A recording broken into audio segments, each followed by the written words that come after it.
Tony Dunn, ain't nothing to it but to do it, brother. Let's roll. In a world where Carolina Panthers fans have an insatiable thirst for Panthers news and opinions, only one podcast roars ferociously. It's the C3 Panthers Podcast. Come on, take a seat, Panther fans. It's the C3 Panthers Podcast brought to you by CarolinaCatChronicles.com. Tonight, we've got an interesting show for sure because there's real news in Panther Nation. Can Thomas Brown save this Panthers offense? News broke yesterday morning that Frank Reich had informed Thomas Brown he would now be taking over full play calling responsibilities going forward after an 0-6 start. And one of the problems with this 0-6 start was a lackluster offense with no weapons that people, well, everybody's going to say zero weapons, and a Bryce Young who has not performed at the level of maybe some of the other rookies, particularly CJ Stroud is doing in Houston. And the question is that schematic? Has Frank Reich been impeding Bryce Young's development? Is he a dinosaur when we need a revolutionary, when we need progress? We're going to find that out as Thomas Brown takes over as offensive coordinator. We've got that. We've got Ricky Raines from Cat Crave tonight. Join us at 9:30. We've got the prize picks. We've got the cat calls. But I've also got my favorite homies, my wheelman, Cody Lashney. How you doing, my friend? Listen, man, I'm doing wonderful. There is nowhere I'd rather be on a Tuesday night than sitting here with my boys talking Panther football. Look, Thomas Brown is the brand new offensive coordinator. Most of Panther Nation has been calling for this. Let's be real. Since the preseason, this has been on the tips of people's tongues. Now we're finally going to see what it's all about. If Thomas Brown is worthy of that Sean McVay offensive lineage that he comes from. And we're all excited to see it, man. And whether or not we need to pump the brakes on our expectations for just what is possible with this offense going forward. But Tony, you know we're going to do this with the best damn Panther fans in all of YouTube. It's our guy Drew, CJA, David Screws, Playing for Jesus, Jorge Marcelo, KG73s, King Jermaine Shepherd, Kristen Ledane, Michael Johnson, this fucking guy, Muscles Marinara Paisan, what's up? Gay. The real C3 AP, Tim Estes, and that boy White Chocolate Espresso. Tony Dunn, it's Tuesday night. Ain't nothing to it but to do it, brother. Let's roll. The number's 252-228-5098. That's 252-228-5098. We'd like to get your thoughts on Thomas Brown taking over as play call and how will this affect the Carolina Panthers and their trajectory for the rest of the season? Will it be enough to save the careers or I guess the jobs of these guys in the long run? Greg, I tell you this, that room, your superhero room, looks better and better each and every week, man. Who do you have design that background for you? Oh man, it's just me, dude. I'm just putting things up. I'm using J-Channel. I have a whole wall of you have to actually expand the view out. Is the whole thing. I have a whole wall of comics that I'm putting up. I have too much stuff. This whole wall right here, you can't see where I'm pointing at, where the Batman sign is. Look, he's got a digital printer, printing stuff. What are you making in the background? I'm making a lightsaber. So, yeah. Yeah. Like I got one piece of it printed earlier today. It's working pretty good. So things are going well, man. But no, I just kind of been putting things up that I like. I was getting kind of tired of whenever I had my view of seeing just Rebel over my head and not seeing like my favorite Disney princess on the wall. Okay. So I had to bring her down a little bit. So everybody can see my favorite Disney princess. Looking good, Yeah, Greg. Hopefully the Panthers offense or the Panthers in general will look good like your background. Thank you, man. I appreciate it. Yeah, well, I mean, we'll see. I don't know. Look, I don't know if changing the coordinator or changing the plays, no matter how much better Thomas Brown might be, is going to change the offense that much, because I don't necessarily think it's that much on scheme. I think it does have a lot to do with scheme and play calling, but I just it's think a we're fact. Not talented. Yeah, I think I think we're not talented. So I don't think you can change that much with play calling, but maybe we'll see some improvement. We'll see. I do think I think if anybody thinks that it's just one thing in Carolina that's a problem, then they're probably oversimplifying it. CK, this, we got to meet Thomas Brown going forward, and he comes from the McVay tree. Do you think and with that, well, how are you doing, CK? Welcome. Oh, listen, it's another day of being a Panthers fan, and we can be excited because we don't have to watch the Panthers play this week. Yeah.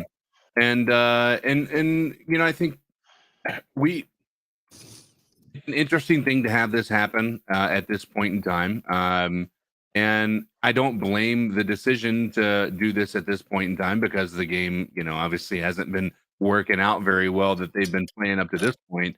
So I'm welcoming the change. I'm right there with you guys. I don't know that this is going to make things any better.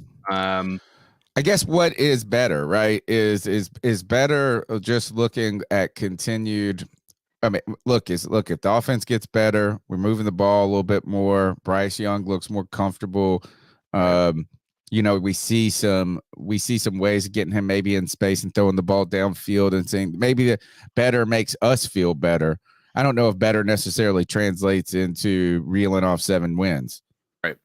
Well, he can't fix the defense at this point. Like, there's not much that's going to benefit this team to reel off that many wins anyway.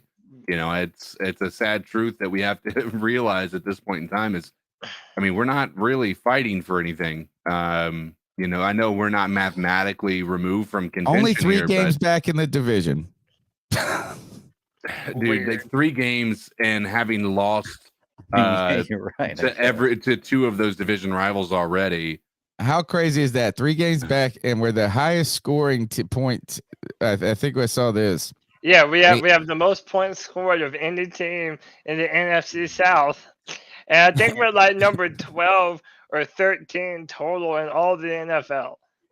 What is our defense compared to the other defenses? Oh, no, that's going to be in the show tonight. We need to have a conversation about our personnel and about Ejiro Evero. Because let's just say right now we're not looking too good. Well, and that's what you got to ask yourself with Thomas Brown too. Is like, are you going to okay, maybe you'll score an extra touchdown a game because we scored 17 to 21 points almost every game. Maybe you'll score an extra touchdown a game, but are you still going to lose by 14? Or maybe you win by 14 now. Yeah. That's the thing. If you could change it to we win by 14, it's different. But I don't think we have the offensive personnel, no matter who's coaching, to do that. So we'll see. Don't forget. Well, look, I guess the central question we'll be asking is, can Thomas Brown clean up this offense? And I got to tell you, if you want to clean things up, my advice to you is to use Manscaped. Manscaped.com, promo code Panthers gets you 20% off your first order plus free shipping. That is one of our sponsors for the C3 Panthers podcast. Go to Manscaped.com and for the number one for all your men's grooming needs, from face to balls. They got you covered, from the beard hedger to the lawnmower 4.0 to the ball deodorant. These products, are proven. They are proven to keep you fresh and clean. Look at that. Look at Greg's beard. It's fantastic. Yeah, right, Manscaped.com, promo code Panthers, 20% off. Help us continue to grow by supporting our sponsors. I particularly like the toiletry bag that all the stuff comes in, because then I look cool when I'm packing my luggage, and my wife has all of her whatever $1 billion worth of crap she's bought off of Amazon to organize her stuff, and then she's like, well, where's your stuff at? And I'm like, it's right there, it's on the counter. No. Instead I go, hey, look at this. I look cool like you. I look masculine but also organized. And then I get to, when we're out traveling and my balls get sweaty, you put the crop refresher on, all of a sudden your balls are delicious again. There you go. Manscaped.com. A great way to describe it. Yeah, Manscaped.com, promo code Panthers, 20% off your first order plus free shipping. Help us continue to lock down sponsors in the future by supporting them and supporting us. You can support the show by smashing the thumbs up button, subscribing to the podcast, calling in at 252-228-5098. And don't forget, we got some cool merchandise on the C3 on Carolina CarolinaCatChronicles.com, including this OG shirt that I wear I wonder if people think I only got one shirt as I wear this like 98% of the time. Go get your You Make Me Fucking Sick. Shut the hell up. Shut the hell up for Panther Pickle. And your C3 coffee mug is the way to go. You're going to need your coffee to stay awake for the rest of the season. Nah, things are going to get better. I'm excited. Now I'll start the show with this question. Did Thomas Brown just get Frank Reich fired? I don't know. I mean, fired might be a strong word, but I mean, this is what he decided to do. He wanted Thomas Brown to start somewhere around the middle of the season. And you know, it's weird, Tony, because he really did hint at this earlier. Even in his introductory press conference, he made it a point that somewhere along the line, he would end up surrendering play calling to Thomas Brown. And he even talked about how it would be a hard process for him to undergo, that he wants to be able to call plays. He doesn't necessarily want to give that up. But here it is, and here we are. It is official that now Frank Reich has informed players today that he has decided to hand over the play calling duties to offensive coordinator Thomas Brown. Brown, who is 37, everybody knows was highly regarded, came from that Sean McVay coaching tree. He was the tight end coach for the Los Angeles Rams. Sean McVay did not want to lose him, but he had to because we were offering that job promotion. Like I said before, Panther fans have been craving this forever. We felt that the play calling has been bland ever since the preseason, and now we have the opportunity to see how it's going to look different under Thomas Brown. What I'll say to everyone else is you have to pump the brakes a little bit. I would say don't let your expectations get too far away from you. It's not as though Thomas Brown is going to be able to snap his fingers and magically produce another wide receiver that's going to be able to make more than a yard or two of separation. So I don't know. I'm definitely hopeful. And yeah, if he is able to turn this offense around in a meaningful way, we really need to have some conversations about who should be in charge of this entire coaching staff. Yeah, the reason I ask it that way is, what if it goes well? Frank Reich looks like the problem, right? Man, if it goes like if all of a sudden this offense is noticeably improved, right, and you hear him speak in ways, look, all the youngest, there's a reason all the young people want him. Thomas Brown is he speaks in the ways that sound innovative and modern and smart. Motion, like, you know, talking about how to use motion to dictate defenses, use person, like he says these things that like you expect Sean McVay to say, or behind closed doors at least. He's very just a wonderful. He's really just dude. He's already so much better at the podium than Frank Reich has ever been in the time. I know. It's like, so the reason, so if this gets more than just incrementally better, but if it looks like, man, a breath of fresh air and something that is sustainable, and man, this should have been the case all the way, then Frank looks like the dinosaur who was in the way. If the Panthers continue to struggle and go 0-17 or whatever the heck they're going to go, right? Or say they only win 3 or 4 games, there's a good chance all these guys are fired anyway. Right? Yeah. So, I mean, it's like, to me, is success. At what point, what level of success is just going to end up with this is, you know what? Thomas Brown did enough to where it freed up Frank Reich to just focus on being the head coach. We finally got our structure together, and next year is our year, and we're going to roll with this. To me, that seems like the longest odds of what would happen rather than the other ways. Does that make sense? Yeah. We're also in the midst of this potential vicious cycle where, let's just say, hypothetically, Thomas Brown does a really good job. And let's say he gets some opportunities to be called up to be a head coach somewhere else. I don't want to undergo this merry-go-round of every year a brand new offensive coordinator for Bryce Young. I mean, there's potential that at the start of next year, Bryce could be on his third offensive coordinator, and I don't know if that's something that we want. I feel like the whole reason that we went out and got an offensive-minded head coach was to be able to pair that play caller with your quarterback for the foreseeable future. So it would be really devastating for Thomas Brown to be one and done and out the door. And that's even if he's able to turn this around. I'm cautioning everyone to pump the brakes a little bit because, again, it's the same offensive roster that Frank Reich has had to deal with since week one. I can see things getting better, particularly from game management. Hopefully, I felt like Frank had just so much going on, and he didn't want to admit it, or maybe he did admit it. So, look, why don't we hear from Thomas Brown on how he heard the news of Frank Reich? Because this really, I guess, behind the scenes, another question we should probably ask is this, like you alluded to, is that Frank said that this was going to be part of the natural progression.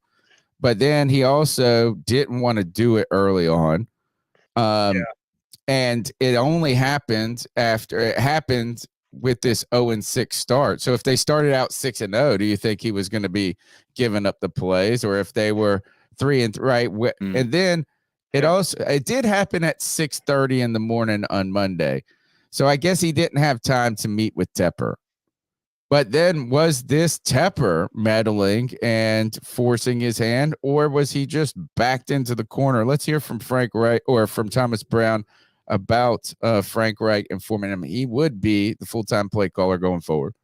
Came in yesterday morning like normal, and he came in my office around 6:30. And I won't go into the details of how the whole conversation went down, but we kind of talked for, I would say, 20, 25 minutes about the initial transition, kind of what to expect of him, always kind of looking forward to having this opportunity, but also, like you said, from day one, assuring me to still be heavily involved in my growth, my development, and being a part of what we're doing moving forward, which is huge for me. Tell you one thing, you go to the chat, it's rocking and rolling, and man, my mom has become a football expert down there in the chat as she's sitting here saying the Panthers need to rebuild. It was a humble move for Frank to do this, and she thinks he did meet with Tepper. Yeah. Wow. Hey, Joanne, she's on it. She learned a lot from the C3 Panthers podcast. On top of these Carolina Panthers that Joanne done. All right, so what do you think about that? Is why do you guys think Frank made the decision now? Does this do you think I don't know. I think it should have been like this from the beginning.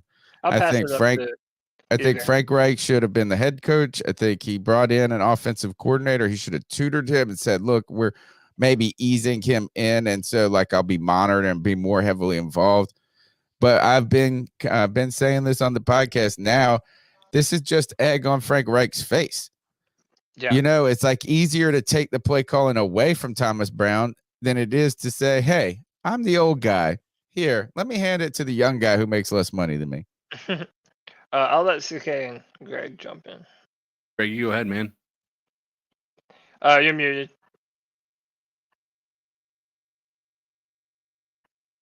And confused. Yeah, sorry. I'm trying to. I've got a bunch of windows open. I'm trying to work these polls in the chat right now. Actually, I can just put it out there. I just did put a chat out or poll out, and I ended it right now. Did Thomas Brown get Frank Reich fired? Was the question we asked open in this podcast. 43% no, 57% yes. So, excuse me, I had that backwards. 43% yes, 57% no. Sorry. Okay. So yeah, I mean, look. It's like I was saying before we started the show. I don't think that there's a significant difference you're going to see with Thomas Brown. You may see a difference, and he may be a better play caller. Who knows?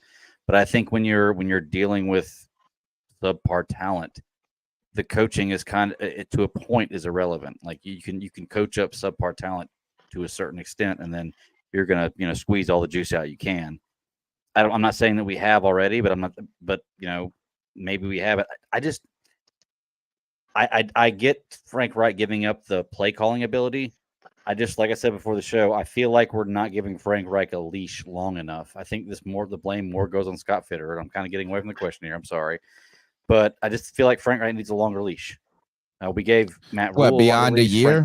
Beyond Yeah, 6 I mean, games? look, he came into every excuse, not every excuse, a lot of excuses we give Bryce Young coming into a new team and a new organization with new coaches, new GM, new game plan, everything. We can also give to Frank Reich.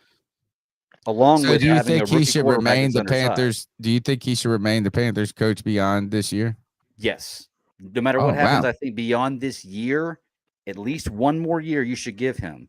I think the biggest problem is Scott Fitterer, man. He came into a system he didn't build. Yeah, I like it. I like it. It's very tough to come into a system you didn't build. I'm not saying you can't be successful, but damn, I mean, we all know that he likes the big, tall, strong quarterback, and that's not what he got. And we've heard rumors that's not what he wanted. So if you're putting this guy, you're kind of pinning him against the wall whenever you blame everything on him. I'm not saying he doesn't deserve any blame because he definitely does. He Greg's opening up some blame. Greg's opening up the door to a lot of good conversations here. In fact, he said how much he's not sure, or both of you are saying, look, is how much different can the offense be? Right. Is the play calling been, terrible? Or no, I don't think that is like maybe a breath of fresh air, right? Maybe a young enthusiasm, but let's go to Thomas Brown on Sean McVay's influence, because this is the exciting part about this.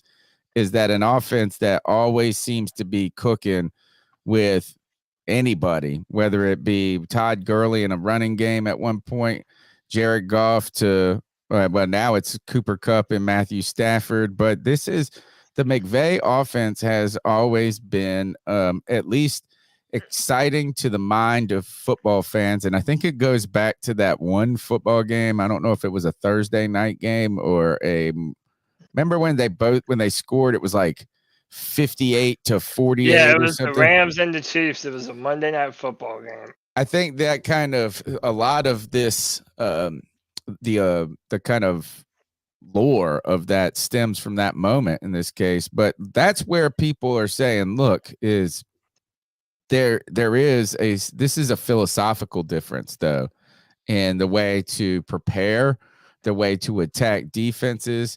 And honestly, Frank Reich may just be old. I hate this, you know what I mean? You hate to say that because look, you don't want to be ageist, but it feels that way, doesn't it?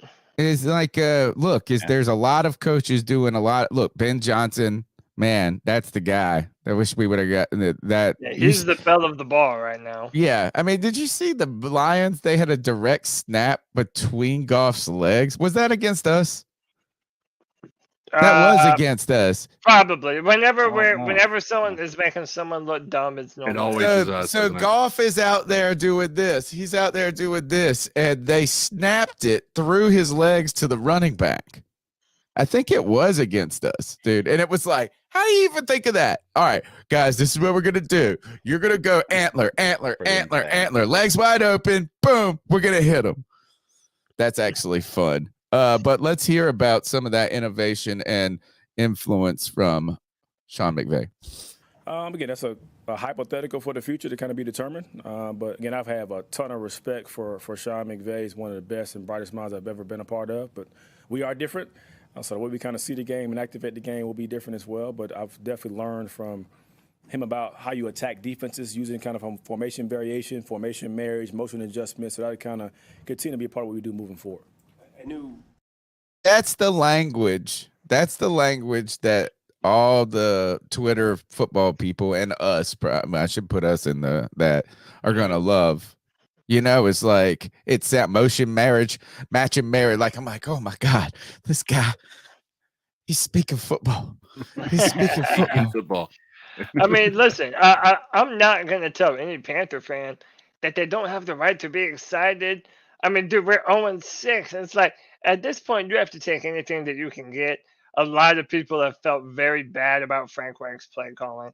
And it hasn't been great. I even think I saw someone in the chat saying that just the run plays and just the run up the middle. I mean, it looks like we're back to some old Ron Rivera, Mike Shula style. Hey, BS, Mike Shula was good, dude. Mike Shula was good, dude. He was a fucking 2015 offense, man. Mike Shula's just had high percentage or low percentage throws as he was at play action. And man, if you're going downfield and they got to connect. But the one thing actually about this that is, to me, I do think we can see we may see a real difference. For Frank Reich, I got to say this is I've been frankly stunned, pun intended, stunned about how poor how the whole ship has been run so far, or how it's gone. I didn't look. I thought this team was going to be a 7-win team. That's what I thought we were really going to be, kind of in that 7, 8, 9 range. 9 if we were great, 7 probably realistically. I just didn't think it would look this bad, right? And I'm kind of stunned by that. And what the whole kind of idea about having an offensive-minded head coach that is fun in theory to me was developing a plan of attack each week against your opponent to expose their weaknesses, to take advantage of what you can do against them, right? It's kind of doing what Bill Belichick does on defense.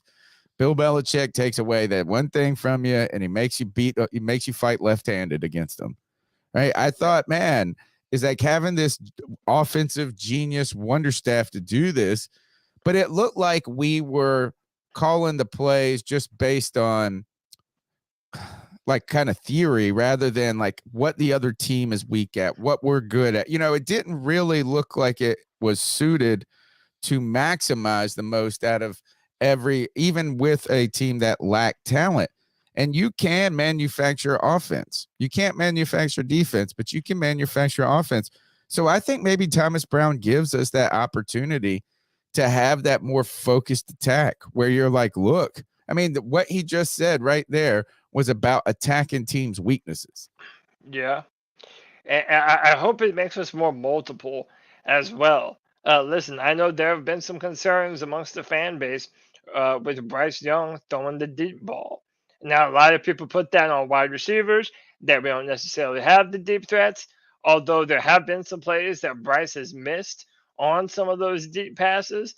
There is definitely that part of me that is hoping that Thomas Brown will be more willing to push the ball downfield and see what we have in Bryce and let him stretch out that arm a little bit and Well, see you if got to we get can him be more outside the pocket, dynamic in that passing attack.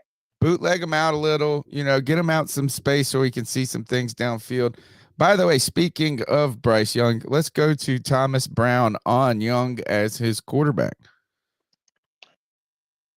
I'm excited for the opportunity to continue to work with him. I mean, like I've said from day one, even in my interview, which, hopefully I'm good to be able to share this, but one of my last stops was kind of meeting with Scott and Dan and kind of talk about how I saw the roster, but also my evaluation of this draft class of quarterbacks.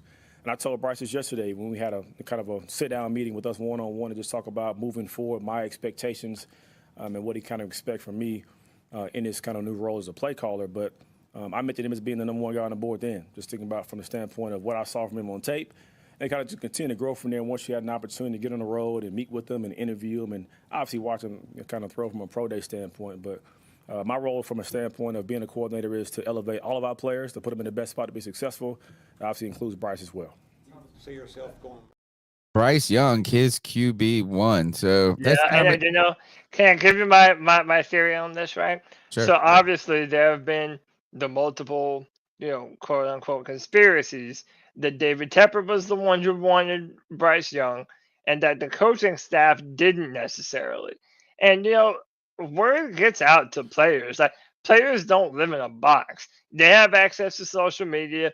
They get to see they get to see all the news stories that all the fans do.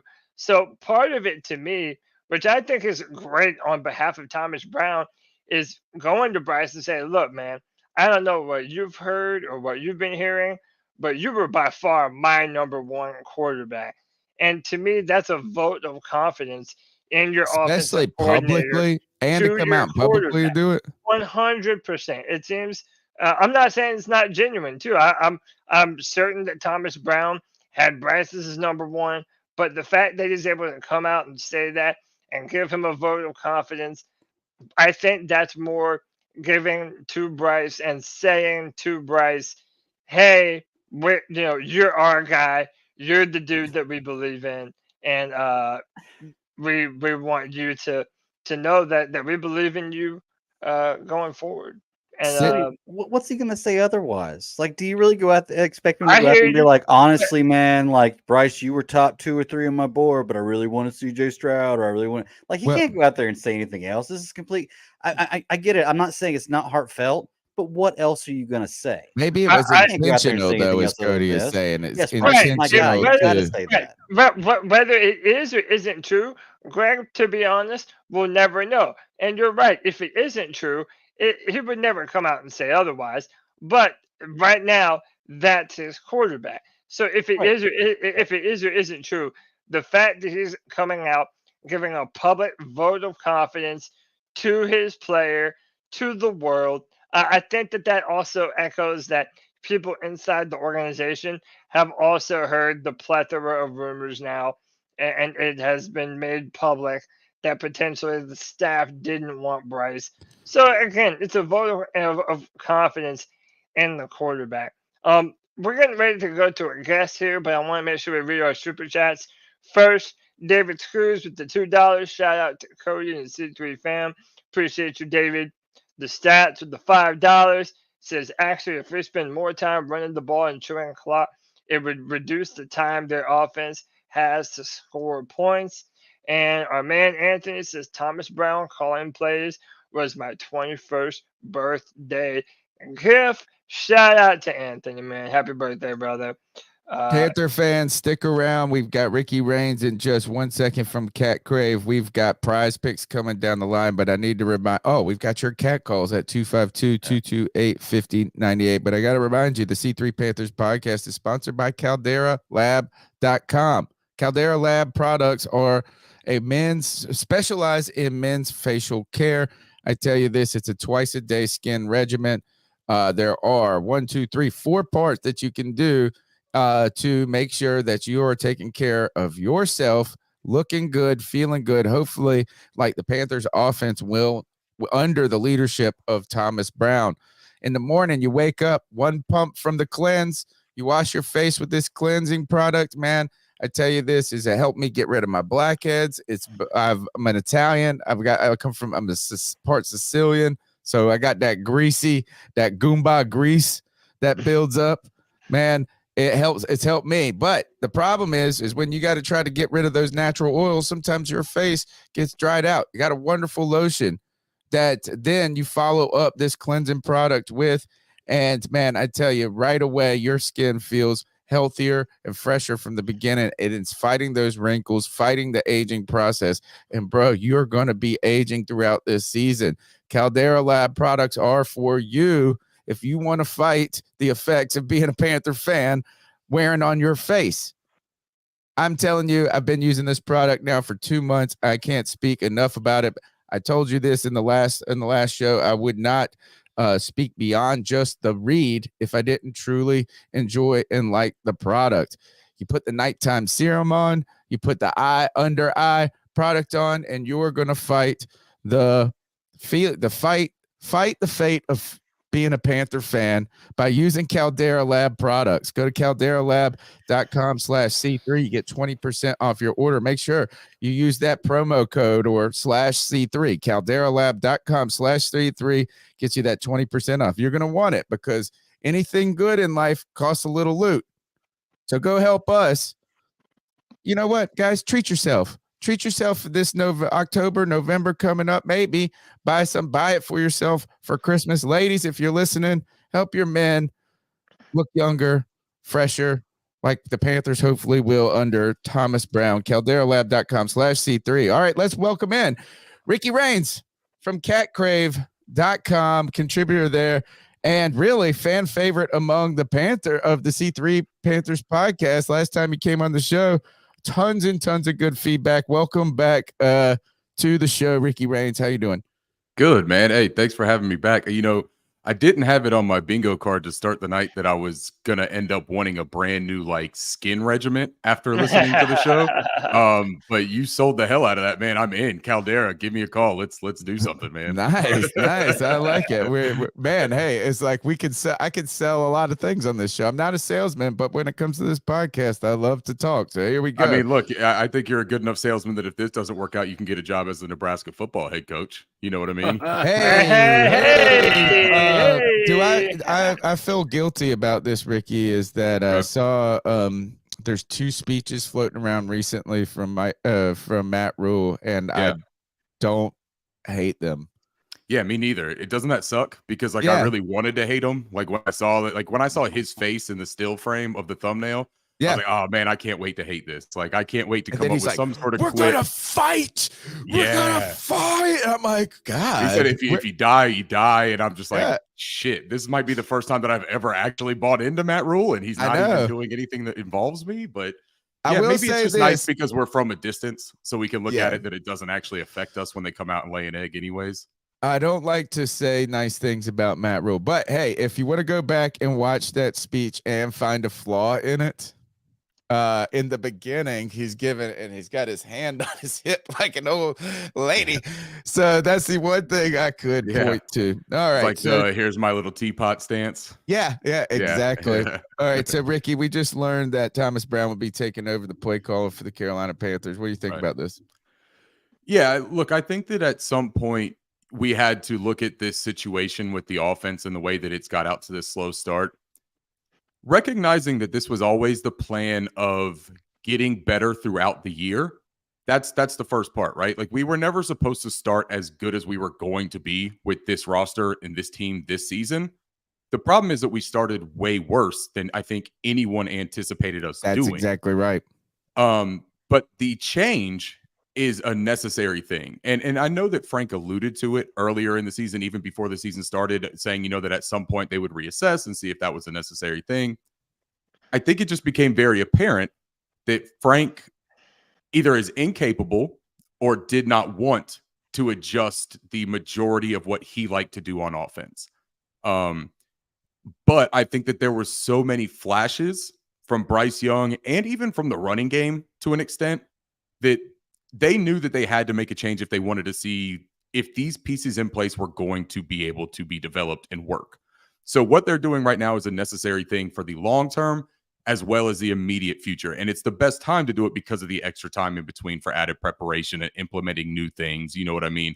Gives them a little bit more time to get comfortable before they get back out there in action. How much different do you think it'll be?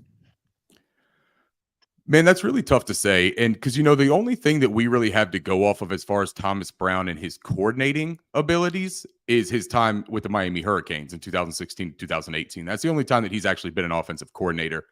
He was working with the likes of guys like Brad Kaya and Malik Rozier. Really difficult to translate what he's calling for those guys in the NFL with a guy like Bryce Young and with the talent and roster that he has around him right now in Carolina. I think that the biggest difference that we're going to see is in the sequencing and hopefully in the operations and the timing aspect of this offense. I still think that the playbook, man, and I've been preaching this for a few weeks now when everyone has been saying we've got to make this switch. Look, I like the idea of the switch. I was on board with that. The playbook is still a collaborative piece that already exists. This was made of Frank Reich's schemes and tendencies and concepts and Thomas Brown's input and Park Frazier, right? That the playbook still exists. It's just there may be areas that were underutilized. I think that a lot of the situational calls, like third downs, third and longs, third and shorts, were really kind of head scratchers for me for the most part to start this season. That's where I look to see a little bit of a difference. I do look to see more motion and getting Bryce out of the pocket a little bit. The statuesque stuff of him standing in there and trying to get 6 yards deep in the pocket and letting a deep route develop. You got to know that we don't have that right now with the interior of this offensive line. Austin Corbett comes back healthy. Maybe that helps a lot, and maybe you can deploy some of those concepts a little bit more comfortably. But as of right now, man, there were no adjustments. I expect Thomas to make adjustments and cater this offense more to what we have currently and what Bryce Young is better at. Amen. And Ricky, one, thanks for being on the show again tonight. You've become a very coveted member of Panthers Twitter, so congratulations on that as well. Hey, Let's coming from one of the godfathers of Panthers Twitter, I appreciate it, oh, man. dude. Oh, man. I appreciate it, man. But no, I wanted to kind of get your opinion on this. Mhm. Frank Reich, even in his introductory press conference, said that he envisioned a time when he would hand off the play calling. Granted, this is before the season even started, so it seems as though it's been something that's been on his mind for a while. There's also been a lot of speculation that David Tepper might have his hands all over everything around this organization from a decision making standpoint. Do Yeah. you feel that this was a decision that was made 100% by Frank Reich himself, like he said he was going to do, or is this coming from an owner whose team is 0-6 and he did not expect them to be that at that juncture or at this juncture in the season? Yeah, that's kind of like a two-part situation for me, right? Because I don't buy into completely the idea that this Frank Reich wanted CJ Stroud, he didn't want Bryce Young. I don't buy that, first of all. I think that what we were told was legitimate, that they came to a consensus and that they had this conversation and that Bryce Young was the guy, right? Where I think it's really obvious, though, is that Bryce Young doesn't fit the prototypical Frank Reich quarterback mold that he's used in the past and what he may like for his system, even, which I don't think that's that bad of a thing. Just as like a little like cliff note here, his prototypical guys are like Nick Foles and Carson Wentz, right? So like if we don't end up with Nick Foles and Carson Wentz, I'm perfectly okay with that. Like I'm going to take my chance with Bryce Young. As far as this move being 100% his, the only reason that it throws me off the tiniest bit is because he said it was 100% his. I don't think anybody would have asked him that and been like, are you sure that this was you that did that and it wasn't pressure from outside? Him saying that almost seemed like, man, let me get ahead of this right now and try to stop those questions. But what Frank Reich has probably failed in just as much as anything as a head coach so far in his Panthers tenure is speaking at the podium. The dude is so honest and genuine. Is such a nice guy. Like I would love to like sit down and have like a nice like turkey and mashed potato dinner with the guy, because he just seems like he would be a lot of fun in that situation. But as far as being candid and giving the answers that he should give, he's not great at it, man. So when he said that it was 100% his decision, it read a little bit like, yeah, I want to take this one for the team. I want it to be my decision, even though maybe it's not. I just don't think that it matters whether it was 100% him or not. The move is made. It's the right move. Whoever pushed the button, whether it was Frank or Tepper, it's the right button to push. So, I mean, I'm happy with the result one way or another. I do think they probably kind of pushed it together in a way. Like, is that Tepper probably wanted, I mean, I'm sure he ran it by Tepper or Tepper said something to him in a way.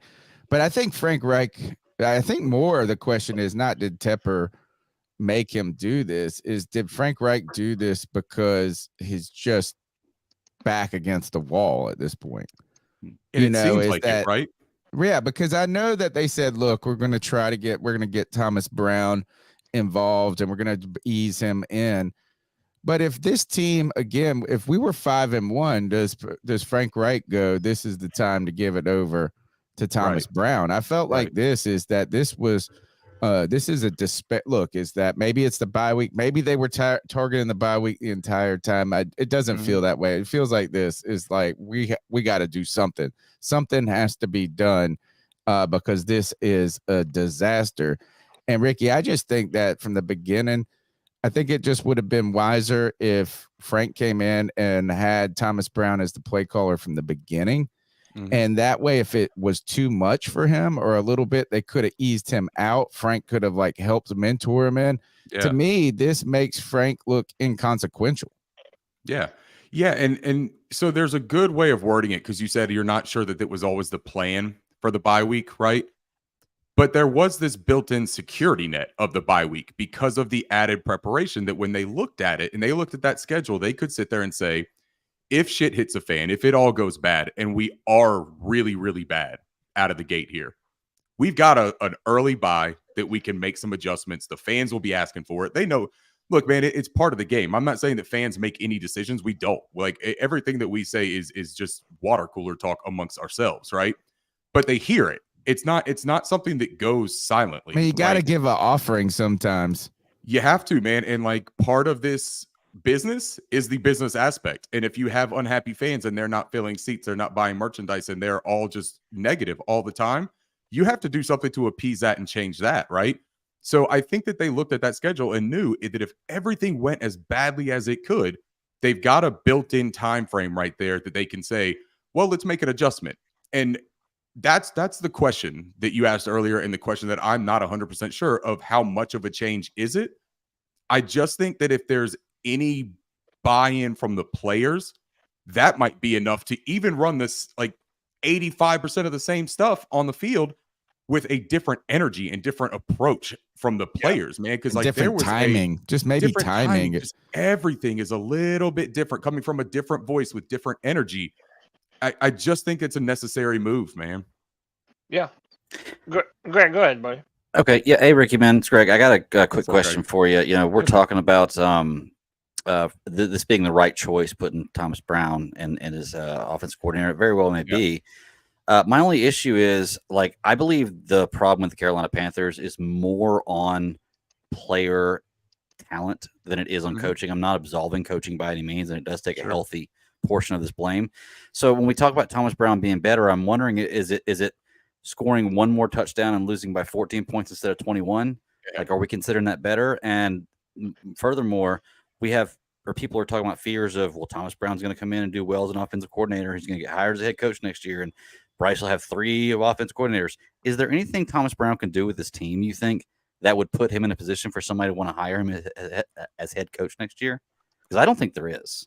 Next year would be really quick, I think, after starting off the way that this team has, because just because he's not a play caller doesn't mean that he doesn't have his fingerprints and his involvement on this team already, right? Because they developed this playbook. They have used the word collaborative so much during the season so far. It's not like a secret that they are doing things together. Does Frank Reich have final say? Sure, but they're both involved. So him getting a head coach involved based off of this year already next season, I do think that's probably a little bit preemptive and a little bit early to expect that to happen. Now, look, if he goes 11-0 out of the bye here and rallies his team for the playoffs, head coach. Then you're talking about he'll be a head coach, but he'll be the Panthers. He'll be the Panthers head coach at that point. You know what I mean? Like that's a no-brainer. And I think that too, that if he was approached, if let's say that he wins 6 out of the next 11, right? And they go 6-5 out of the bye. If he does get some interviews, I think that the Panthers will have some internal discussions to say, well, how long is Frank planning on being here anyways, right? Like, is he the guy that we were going to have for 2 or 3 years, and then we were hoping to elevate Thomas into that position? And if Thomas is already showing enough success, let's go with that. The first part of the question, though, that you asked me was the one that I'm really interested in talking about, too, is the personnel versus the coaching, right? The talent level against how much is the coaching responsible. The talent level that we have is bottom 6, 7 in the NFL across the board, if you really want to look at it. We've got some names that should be performing better than they are, and we talk about like offensive linemen. Icky is one of those that we talk about with that. Defensively, I mean, look, Derek Brown and Brian Burns, those are our stars on defense, and they're not getting a ton of help, and the injuries around them have really hurt. But outside of the big name guys, we've got guys that would be struggling to make rosters, let alone starting, in my opinion. The personnel honestly just doesn't fit the schemes that they've run so far either. Now, I know that the last time I was here, we all talked a lot about the Marquand McCall release, and there was a lot of people really downplaying all of that, saying that it wasn't a big situation. It wasn't so much about Marquand the player, although I'm a huge Marquand fan and advocate and believe that he was the right player for us. It was about that position and what it brought to the defensive scheme for Ejiro Evero, freeing up those linebackers with the offensive linemen trying to get to that second level, climb up and put hands on Shaq and Frankie and these other guys. Camus Grugier-Hill, now that he's in there, that's a small dude, man. Like he's a good ball player and he's great in coverage, but he's a slight guy. When these offensive linemen don't have any impediment getting to that second level and they can get their hands on him, he's out of the picture. Yeah. So we've got things personnel-wise that don't fit the scheme. So it's not just talent, it's what are we trying to force these square pegs to do with this big round hole, right? And that just hasn't worked out a whole as much as they thought it was going to. I think that they banked a lot on this coaching staff working some magic, and I just think they oversold that a bit. Do you think the changes are done or with just Thomas Brown going to play calling, or do you think we see because we continue to look at this roster, if it's a bottom 6, I mean, we've been rebuilding this roster now for 5 years now, it feels like. Yeah. Is Scott Fitter, is there a move with the GM at this point or in the near future? Are we done hearing? Are there any more adjustments you see coming? It's all speculation, right? And it's all just opinion, obviously. But I would be pretty surprised if Scott Fitterer made it into next offseason. If he was responsible for personnel moves going into the next offseason, I would be pretty surprised. When would you do it? Because we've talked about this, and CK brings this up, is that CK says, like, look, this is the most complicated actual change in an organization. Is like, not only is you're getting it right, but how do you pull the trigger at the right exact time to get the right guy in there and give him an opportunity to succeed sooner than later. So do you pull the trigger sooner or later on this? Man, it's really difficult to try to put a finger on that one, because the biggest problem that I have with getting rid of Scott Fitterer has nothing to do with Fitterer, to be completely honest. It has to do with what the best process is when you get rid of a GM. Typically, it's a clean house. It's a new slate, blank slate. You do everything all in one so that your new GM is able to bring in the guys that he wants to implement the things that he wants and that he believes makes a successful football team and a successful football franchise. Because we're not just talking about on the field, we're talking about the money aspect of it. We're talking about everything else. Like that is it's a different job than coach, where coach is responsible for the things on the field. GM is responsible for the coaches being there. So it's very intricate that it's hard for me to say that he should be gone in season, because then that leaves you with who is the acting interim GM in this front office right now, if you were to do that, because you're going to have moves that have to be made. There are negotiations that are happening throughout the season. There are ideas for the future that are happening throughout the season, right? Because you're doing internal you want the newer guy. You don't want to saddle the new guy with a bunch of leftovers that Scott Fitter negotiated on the back end of his tenure. Sure. And I don't think that you have to sign contracts. I don't think that you have to make moves, but the evaluation process and building and planning all has to continue whether Scott is there or not. And the pieces that are in-house right now are the pieces that you have to do that internal evaluation about. So no, you're not going to offer extensions with Scott Fitterer right now before the end of the year. I don't think that that's what's going to happen, but you also aren't going to hire your new GM in season. You know what I mean? Like, you have to go through the hiring process. There are guys that are in positions right now for NFL teams that you can't speak to. Yeah, you can't tamper. So maybe you wait to the back third of the season. I think you have to kind of see what other teams are doing and what you like so far as the season goes on. Maybe there are a couple guys you got your eyes on and you're like, look, I really like what this guy did early. I like what he did the last 2 years. Let's see how he finishes this year out. And if it continues in the trajectory that they like, then maybe they go ahead and they start putting out those behind the scenes feelers of just like, hey, look, we're going to go ahead and I think that Scott's going to be relieved of his duties at the end of the season. There are a couple of names that are pretty high up on the Panthers list. You could put that out there to insiders that get out on Twitter, that get out all over NFL Network. And it's smoke where there's no tampering, there's no illegal activity going on, but it puts that out into the universe where that person hears their name connected to that job and that opening, and they start envisioning it, right? And maybe that's what you do, but you have to be really tactful at the timing of doing something like that. Yeah, definitely. And when talking about Thomas Brown and what he might potentially be able to do for us, we brought up how he came from the Sean McVay tree, and Sean McVay is like the hot offensive name in the NFL and has been for a long time. And I think that's everybody wants that next bright offensive mind, and what exactly that might be able to do for us. If we have that type of guy. I want to play this last clip of Thomas Brown because he answered a question about what this might mean for his career going forward. And then I'll ask you a question based off of It's a this. great opportunity, obviously, but you're also with an 0-6 team for an offense that struggled, a quarterback that struggled, and do you feel like you're taking any risk now? I mean, if say things don't go well these next 4, 5, 6, the last 11 games, as far as your future as in the NFL? I've never lived that way. So, I mean, there's no reward without the risk. That kind of comes with this profession.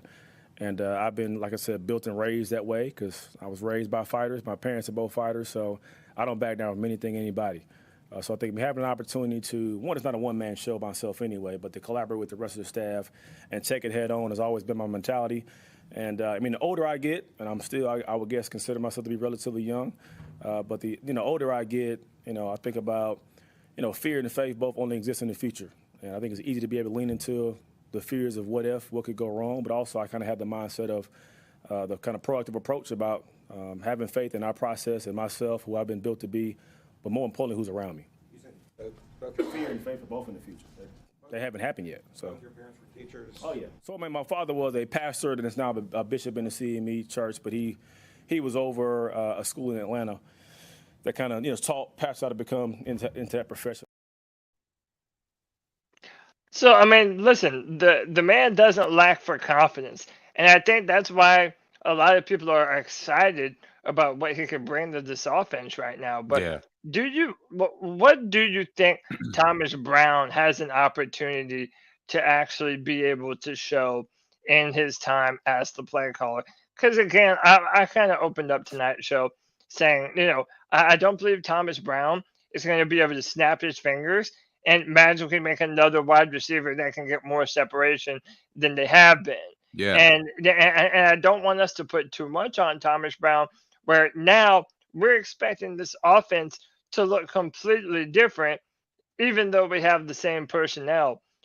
Do you think that Thomas Brown really has the potential to show off what he's actually capable of doing with this current offensive roster as is? I actually do. And one of the reasons that I think that I'm as excited about Thomas Brown and about this switch being made, yeah, the personnel stays the same. Like the players on the roster are the same, but the personnel in these plays does not have to stay the same. That's an aspect of being a offensive coordinator and play caller that's a little bit underestimated. Is that when we see Frank Reich and he's got Ian Thomas in on so many of these packages, or he talks about not knowing that Terrace Marshall Jr. wasn't playing at all in a game, or he talks about drawing up a play specifically for Adam Thielen, or we talk about Terrace Marshall Jr. getting 9 receptions on 10 targets and going for like 48 yards or 56 yards, whatever it was, because all they're throwing are screen passes to Terrace Marshall Jr.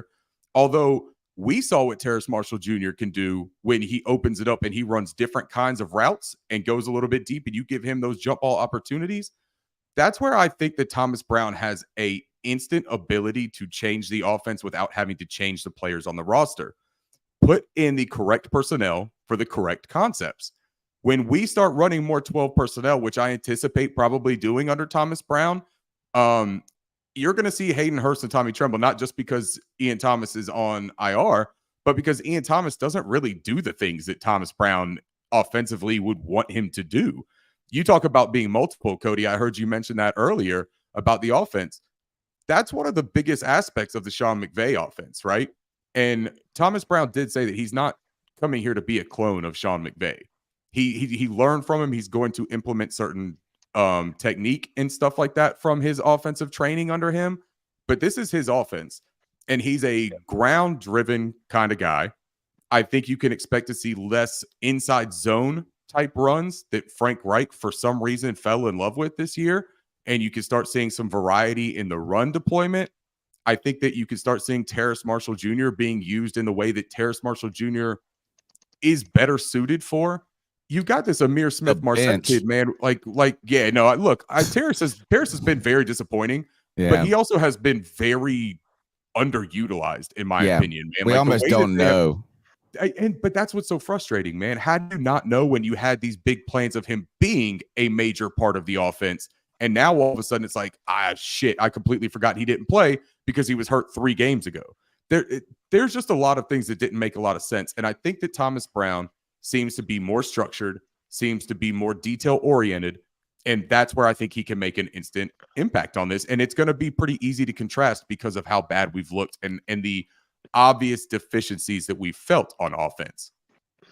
Yeah, no, and one of the things David Newton even talked about it in that question to Thomas Brown with regard to Bryce Young. Mm-hmm. He's struggling. We've talked about it all, all season, and obviously after the game on Sunday, it was a big part of the conversation that I would like to put out there, and let people not burn the house down at this point in time. But he is progressing and he's getting better. But there is that fear at this point in time that he was supposed to be the most ready out of all of them. Yeah. Is there any panic that Panthers fans should be having at this point in time, or is there really just a matter of we just needed to wait and let him progress at this point? Yeah, just for the simple fact of the word panic, I would say absolutely not. Just because I don't think it's anywhere near that level, like anywhere near that. I think it's a complete opposite. I think that what Bryce Young has shown while trying to be typecasted into something that he clearly isn't and being tasked with doing some things offensively that just don't suit him, that's where it's more frustrating, man, is that you've got somebody doing stuff that he has no business trying to do right out of the gates anyways, because it's never going to be his bread and butter, right?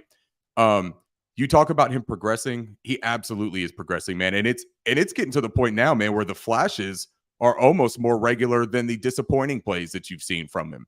I think he's got a proclivity to hold on to the ball a little bit too long still in the pocket. It was an issue that was talked about coming out of Alabama. He was a little bit over 3 seconds in the pocket before his release at Alabama. He's been better with that. I think he's right around like 2.6 or 2.8 seconds holding the ball before release. Part of that is because he has no damn choice, because he has no protection and he's got to get rid of it, or he's getting sacked within that amount of time. But his ability to know where things are going to be before they're there. And you talk about anticipation. It's not just with the throws, but it is with his processing and things like that. You are starting to see that come together. I think everybody had some shock, man, after that first game in Atlanta where Jesse Bates tricked him twice. I mean, he beat him one-on-one twice from the mental aspect of the game, right? I think that shocked everyone because that's not what we expected. Trevor Lawrence was talked about as being plug and play. The minute he came into the league, he was going to be a top 12 quarterback in the league. He ran into a buzzsaw of a garbage coach in Urban Meyer trying to implement this wonky scheme and not doing the things that he needed to be doing for Trevor. Trevor gets an NFL coach in Doug Peterson, which we all kind of hoped was going to be the case with Reich. Didn't work out right now, as far as we've seen. But I think that it shows you that even the most ready, even the most heralded quarterbacks, there's an adjustment period, and there is the marriage of coach, scheme, and player that I think has to be right as well. I think we also use the terms generational talent, pro ready, just far too casually, and it almost puts too much pressure and expectation. Cody, how do we share? I want to put this right up here. This is from Quarterbacks of the Future. Tyler Dunn wrote this, and it's talking about Bryce Young. It's talking about Anthony Richardson, CJ Stroud, and really commending a lot of CJ Stroud's ability to play free a lot because of his offensive coordinator and what he's been able to do for him. This is one passage related to how scheme has, maybe been a problem for Young. It says one source indicated to go long this week that some within the Panthers organization approached Reich and the coaches about needing to innovate offensively to fully maximize Young's skill set. That's why some in the organization felt compelled to speak up. They want Reich to let Young rip it. Further, the coach's play calling, in stark contrast to Slowick, who's the guy from the Houston Texans, has been basic. Falcon safety Jesse Bates picked off Young twice in week one, telling us it was the result of studying Reich's 2022 Colts film and 2023 preseason film. When the same routes out of the same formations lined up, Bates knew he could jump it. The same Jesse Bates, of course, that Stroud tricked in that critical drive in Atlanta. Last week, down big in Detroit, Young came alive. Carolina was forced to play with more tempo, and Young started to find himself. For the quarterback's confidence alone, the Panthers should speed up this offense. how much is yeah, I'm like trying to transition that statement because I've been trying to work that in, number one. Yeah. And number two is like, how do we pivot that to look, is Bryce doesn't look to be playing with confidence to me. Yeah. Or he wasn't. Maybe wasn't. I think Yeah, he this wasn't. past Yeah. week, I think Detroit, like you start to see some things come alive. He played well in against Miami, but he still had some. It's not like he was perfect. Yeah. It's not like he still it showed that maybe where there's some concerns that his size are limited. It's limiting in some factions. But do you think have the Panthers done Bryce a disservice in a way? Did they put too much on his plate? What could they have done better? Or is this just like, look, sometimes it just takes weeks and weeks to get better and better in the NFL? Yeah. So I tried my best there, Tony, to give you the segue to get that statement in there by bringing up Jesse Bates. Thank you. Like, I really did try, man. Yeah, you teed it up for me. I don't know how to answer. You're a pro. That's a pro move. I just don't know how to ask a good question man, out of it. But so the thing I'll say about the Jesse Bates thing too, because I think that this is really interesting to point out.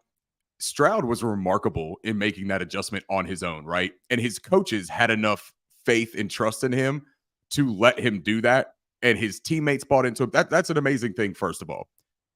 But earlier in that game, Jesse Bates should have had a pick on CJ Stroud on a route very similar, and he dropped it. You know, like it's unfortunate for us that Jesse Bates had really good hands in week one, and then he let Stroud's go, because that would have probably set the internet on fire. Everybody could have had, pitchforks and torches, and we all really could have just went at it like an Anchorman when they all just fought to the death, basically.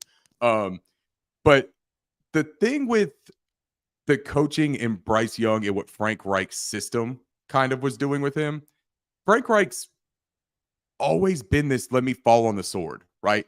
Let me take the responsibility. I really want to protect my guys because I believe in my guys so much that I don't want them catching the strays or them catching the critique. I think he was physically doing that with Bryce to an extent, man. And this is just my intuition. This is just my feeling on it because I don't see the plays. I don't know what they're actually calling. But it seemed to me that Bryce had almost been coached up of it's better to be conservative than it is to take risks this early in the season. Because if you don't get your confidence built up by seeing completions, no matter how rinky-dinky they are and no risk being taken, it's better for him to see the pass catches being made than it is for him to be taking risks and playing like himself, but with the obvious danger of throwing interceptions. When we talk about the end of that Detroit game, look at him kind of let some really risky passes start flying, man. I'm talking like that quick out that he threw to Jonathan Mingo when he was in the end zone, that could have went pick six easily.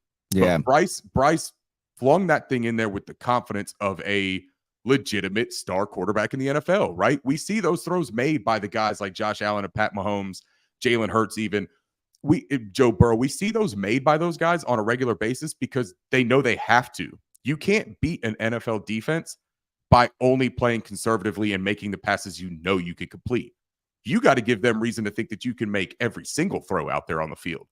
We're starting to see that with Bryce these past couple of weeks, man. That touchdown throw he threw to Thielen, the first quarter throw that he threw, the inside dig to Thielen and the intermediate about like 20 yards deep. I mean, you see some great throws. You see some great throws, Ricky, but you also see some moments where it looks like he has struggles to have good vision.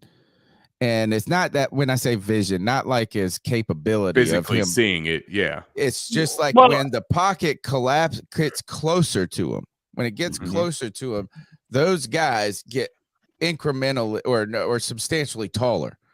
So it's just like, it's just seems, are there any concerns? In fact, here, I'll tee this up and ask you, this is from the same story. It says, this is from John Lucas, who used to be with the Saints. He says, here's what's scary as hell. He's small. At the NFL Combine, they go on to list out his size. He said this. So the guy goes and then talks about, he compliments Bryce. He said, what I loved about Bryce Young at Alabama was his ability to extend plays and play through contact. For a small guy, he played through contact well in college, and then he extended plays with his quickness and speed. And what I'm seeing right now is a guy's not able to do that because of his lack of size, his lack of play strength. He's getting swallowed up. His quickness and speed is good, but it's not elite. So he's getting run down, which we have seen that. And you're seeing a guy's physical skill set really, really negate his ability to consistently make these off-script plays. And I remember the first time watching Russell Wilson in Seattle, I remember going on, he says, to talk about Drew Brees. And he said those guys, they felt they were short, but they didn't feel small. And he says Bryce Young feels really small on NFL tape, and that's my biggest concern going forward. I know we see, look, this is our guy. We all see a lot of the things, a lot of the reasons he was drafted number 1 overall. We see that, man, like that one you're talking about, the Thielen early on in the Miami game. That's like the Bryce Young that we all want to see out of every single play. Right. But we have not been able to connect downfield in this offense at all. And now clearly some of this has to do with the guys that are running the routes. Clearly this has to do with the offensive line or the lack thereof. And I don't think it's just the interior. I think all across the board they've been playing terribly. But I also think that you can see the challenges that Bryce Young's size presents in the NFL. But, and Tony, if I may add on one bit to this question for Ricky to answer, I know there are a lot of, let's just say, Bryce detractors that feel like in college coming into the NFL, they were afraid of his arm talent and his ability to drive the ball downfield. And yes, Bryce has been lethal across the middle of the field, and I love that about him, and he's been great in doing so. But there's also been those deep passes that he has missed that hasn't necessarily quelled the concerns of those detractors. What do you feel for Bryce going forward? And does he have the potential to kind of hush some of those naysayers? Yeah, so I think that it's really important to be honest about the evaluation of Bryce Young, right? Because I am a very big Bryce Young supporter and fan, and I still see so much of his game, even in these 5 games that he's played. I see so much of it that translates into being a big-time NFL player.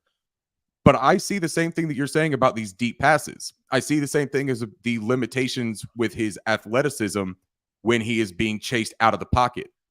So here's what I always go back to with that, right? For me, the magical part about Bryce Young wasn't when he was escaping east and west outside of the pocket and running away from defenders and scrambling for positive yardage. Where Bryce made his magic for me was manipulating inside the pocket, climbing when pressure was coming around those edges, climbing and moving up in the pocket despite being 5'10" and making plays within there, just out of structure, but still inside that pocket range, maybe right outside of it. He wasn't completely escaping and doing these Mike Vick type situations, right? Where he was going for 30 on the ground. That's not ever where he's going to make his bread. He was negotiating the pocket in a way. Yeah, right. But so the reason that the interior pressure is so crippling for somebody like Bryce maybe is because he doesn't have the athleticism to get on the outside and burn people. He's not Kyler Murray, right? He's not Josh Allen. He is not going to be able to outrun Myles Garrett. He's not going to be able to outrun Von Miller. Like, that's not going to happen. What he can do is he can use his pocket presence and awareness to move within that pocket. But you can't climb if the first bit of pressure is coming directly at you. The only thing you can do at that point is move backwards. And unfortunately for us, what we have seen, backwards and left for Ike Ekwonu's side, that ain't a good place to be running to either right now. That ain't so, safe land either. Really just, man, it's just like this really big like snowball effect of like everything bad that could have happened, having both guards out and then losing Brady immediately in week 1. It's just a bad situation, man. And I really hope to see that when Corbett comes back, I hope to see that you do catch a little bit more of what Bryce is really good at doing, especially if Thomas Brown could implement some more play action, motion, bootleg, getting him out of that just standing still in the middle there and moving where that pocket is so that Bryce can manipulate that area without having to create a brand new throwing platform. Well, he's always out of the shotgun. I'd like to see him out of under center more, to be honest. I think he hasn't struggled under center. It's a really weird thing that they've just moved completely away from that, especially on these like 3rd and shorts. there's really no reason that we're running all of these 3rd and 1s out of the pistol or the shotgun. Yeah, it drives me nuts. I don't off. think it's NFL football, but the other thing is what you're talking about is, yeah, and I'm not the expert on these things, but I feel like I see he's drifting backwards. Mhm. You know, it's like it's not dropping back. It's like this Right. continued like just little inchy back, because you're just in your mind, you're knowing these mugs are coming. And It's like he's moving with anxiety. Yeah, he's had time though, Ricky. So that's the other thing though, is that are we there have been moments where certainly this offensive line has just complete failed. Yeah. But there have also been moments where Bryce has just struggled, whether it be holding on to the ball, making the connection. Sometimes I almost think he goes through too many reads. Mm-hmm. And like, it's just like, just throw with decision. You know, if you looked at what Andy Dalton did, is Andy Dalton really didn't go through a bunch of reads. He threw the ball 58 times. He dropped back and he knew on this play, this coverage, I'm going here. And he just trusted it. How do we get Bryce playing with that confidence that he had in Alabama? Because that's what I want. I think this is just as much mental and him having to deal with an adversity. If there is, and we heard from the players this week on this is good news, is the players said if anybody that they have ever met in their life as a rookie can handle this adversity and this challenge, they believe it's Bryce. How do we get Bryce cooking? So I think that goes back to what we talked about a little bit about what we've seen at the end of the Detroit game and what we saw in the Miami game, because you're exactly right about the decisiveness and not putting so much on the go through all of the progressions and find the perfect one. But I think that a lot of that does, man. And again, this is strictly my speculation based on what you watch like on film or what you see in game. It just looks to me like he has been coached a certain way up to this point. And that has kind of handcuffed him in a way of letting loose what he intuitively wants to do. I get the feeling with Thomas Brown that he wants to restore that intuitiveness and let Bryce do what Bryce does. Now, that's not necessarily meaning the whole Russell Wilson let Russ cook thing, where you take the ball out of your running back's hands and just let Russ sling moon balls 40 times a game. That ain't going to work for him either. I think it's a legitimate concern about the deep passes so far because he has not connected with them. So I'm not going to just let that be, oh, no, man, there's no reason to talk about that. No, there's a legitimate reason to talk about that. He has been inaccurate on deep passes when he's throwing it to the far sideline. I think that he has come up short more often than you would like to see. I also think that a lot of that has to do with not stepping into the throws. Some of that is because he can't because of where the pressure is. And then another part of that is that Bryce has always had different kinds of mechanics, to be fair. Like, he is not the traditional mechanical quarterback. He throws on his toes. He throws on his tiptoes, man. A lot of his stuff is off platform and stuff. Like, it's not your classic Justin Herbert drop back. Justin Herbert also missed 22% of his open targets last night. So I'm not that concerned with being a traditional mechanical quarterback. I just want to see it work. And I think that once we get Bryce some confidence with those deep passes, which if he didn't hit that one to Chark in Miami, I think that he had Chark there and he just missed him. He overthrew that. If he can get one or two of those to fall and complete those passes, I think you see him open it up a whole lot more, man. I don't want to say he has self-doubt because I don't believe that with Bryce. I think that he's a mentally strong enough dude. Yeah, it's rhythm, man. Honestly, that's the best word for it. And that is what some momentum, you know, is that's another that's thing. What they Maybe want from Thomas. That timing in the spacing on the field, just like from a concept standpoint, man, there's just a few things that if they could get tightened up, we've seen some things get really close to working for this Panthers offense, like really close to working. The first 4 games we were in those games, we probably should have won those games. We're a matter of tweaking and correcting some of the operational and timing and spacing aspects of this offense from looking way better than what they have, in my opinion. Yeah. So, Ricky, you've been fantastic tonight, man. You always are. Every time we have you on, the chat room rant and raves about how great your analysis is. So, thank you so much for your time tonight, Thanks man. for letting me come on, man. Yeah, of course. You know, you're a friend of C3. This would be my final question for you tonight, and it's kind of loaded. And it revolves around trades because there have been lots of rumors about lots of different kinds of trades. First, it was that the Panthers were going to be in the market for another wide receiver. There was a lot of comments and rumors and speculation about Jerry Jeudy. Then the whole Steve Smith thing happened. That bubbled up into its whole kind of deal. But now, even as much as an hour ago, there are rumors that the Baltimore Ravens might be interested in trading for Brian Burns for a first and a third round pick. So, Ricky, very simply put, my question to you is what trades, if at all, make sense for the Carolina Panthers this season before the trade deadline? Are you trying to get more help for Bryce this season, like a Jerry Jeudy, or are you trying to recoup that first round pick that we do not have in 2024? Yeah. So for me, man, I am on board getting Bryce Young help at any point of any season, period. There just has to be an appropriate cost to getting that help, to acquiring it. So for somebody like Jerry Jeudy, who I think is the reason he keeps popping up is because he's an attainable target, I think. I don't think that Denver loves him. He hasn't done anything that makes him, off limits as far as talking about acquiring him. But I don't think that he's worth anything over a third. And I'm not even sure that he's worth a third at this point with the season that he's put together right now. If you can get Jerry Jeudy for a third or a fourth, though, right now, and you get him next year to kind of like do that tryout, you get him for the rest of this year with Thomas Brown taking over the play calling, implement him into this offensive system, let him get some familiarity. Yeah, I'm all on board with that because this receivers group that we have right now is not the receiver group that is going to take Bryce to the next level. It just isn't.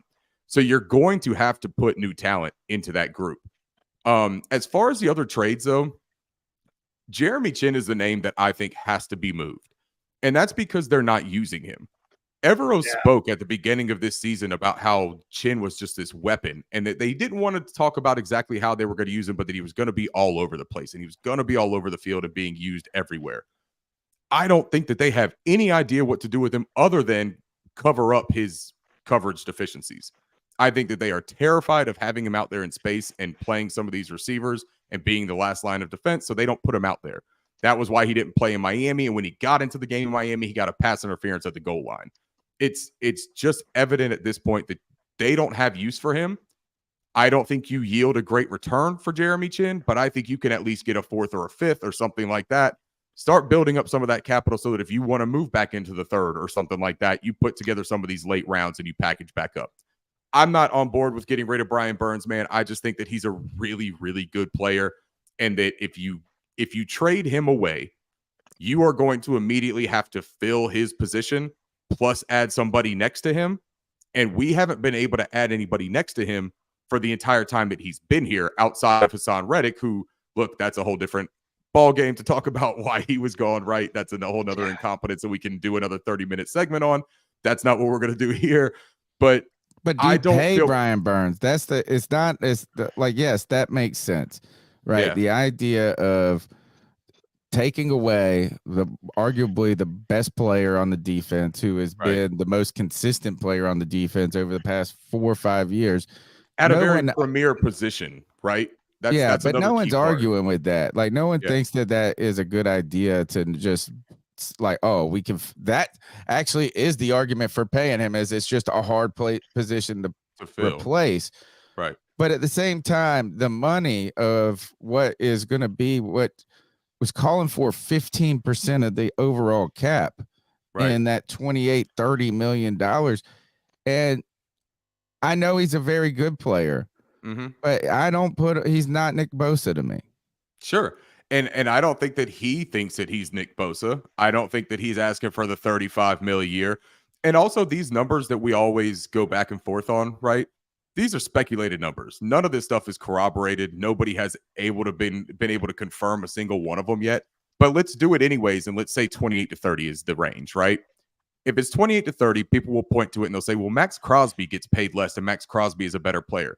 That's entirely possible that that's true, that he's a better player all around than Brian Burns. I'm not going to even try to argue that because I think that they're both really good players, and you can have an opinion on one way or another on those two. Max is an animal that fights hard as hell. Out right now. And he's balling out right now. But here's where I think the difference is with that. I think that Max Crosby, is being severely underpaid. And I think that the Raiders got an incredible deal on that. I don't think that that has to have a negative effect on Brian Burns' negotiations by saying, well, look, Max is only getting paid this. I guarantee you, or not guarantee, but I would be surprised if Max Crosby did not renegotiate that deal either at the end of this or get an extension midway through next season. And if Brian signs for 28 a year, 29, let's just split it down the middle. In 2 or 3 years, if he's averaging 15 sacks a year, that 28 or 29 is going to look like the bargain that Max Crosby's doing right now. Do you really see that happening, though? Because now he's he's not great on the run, against the run. He's never been. I disagree with that, man. I think that he's looked really good against the run the past few games. He's gotten better really over he's gotten better over the past few years, but I mean, maybe we have to go look. I've seen plays where he gets washed out. Yeah. And he's, and maybe he's just gassed at that point. But it's not like, look, he really only has the speed and spin. That's what he's got, the speed and spin. He doesn't have the power. I saw last game, I know that the left tackle for the Dolphins was their backup. But I saw 3 or 4 instances on the all 22 because I've been watching it the past, 6-8 hours, something like that. And I saw multiple instances of him using his long arm, just strength move, not spin, not anything else, where he pushed that left tackle directly back. I'm talking like he slid him in the ground like he was a sled drill. And that was an NFL tackle. You call him a backup, whatever you want to. A lot of these guys play against backups. It's the NFL. People get hurt, right? The repertoire is building for him. The strength is there. I agree that I would love to see more production, but it's really hard to complain about the production out of him when he's the only one who is able to win one-on-one as a pass rusher on this team. If you had any kind of a threat, and we hope that Justice Houston was going to be a threat on the other side.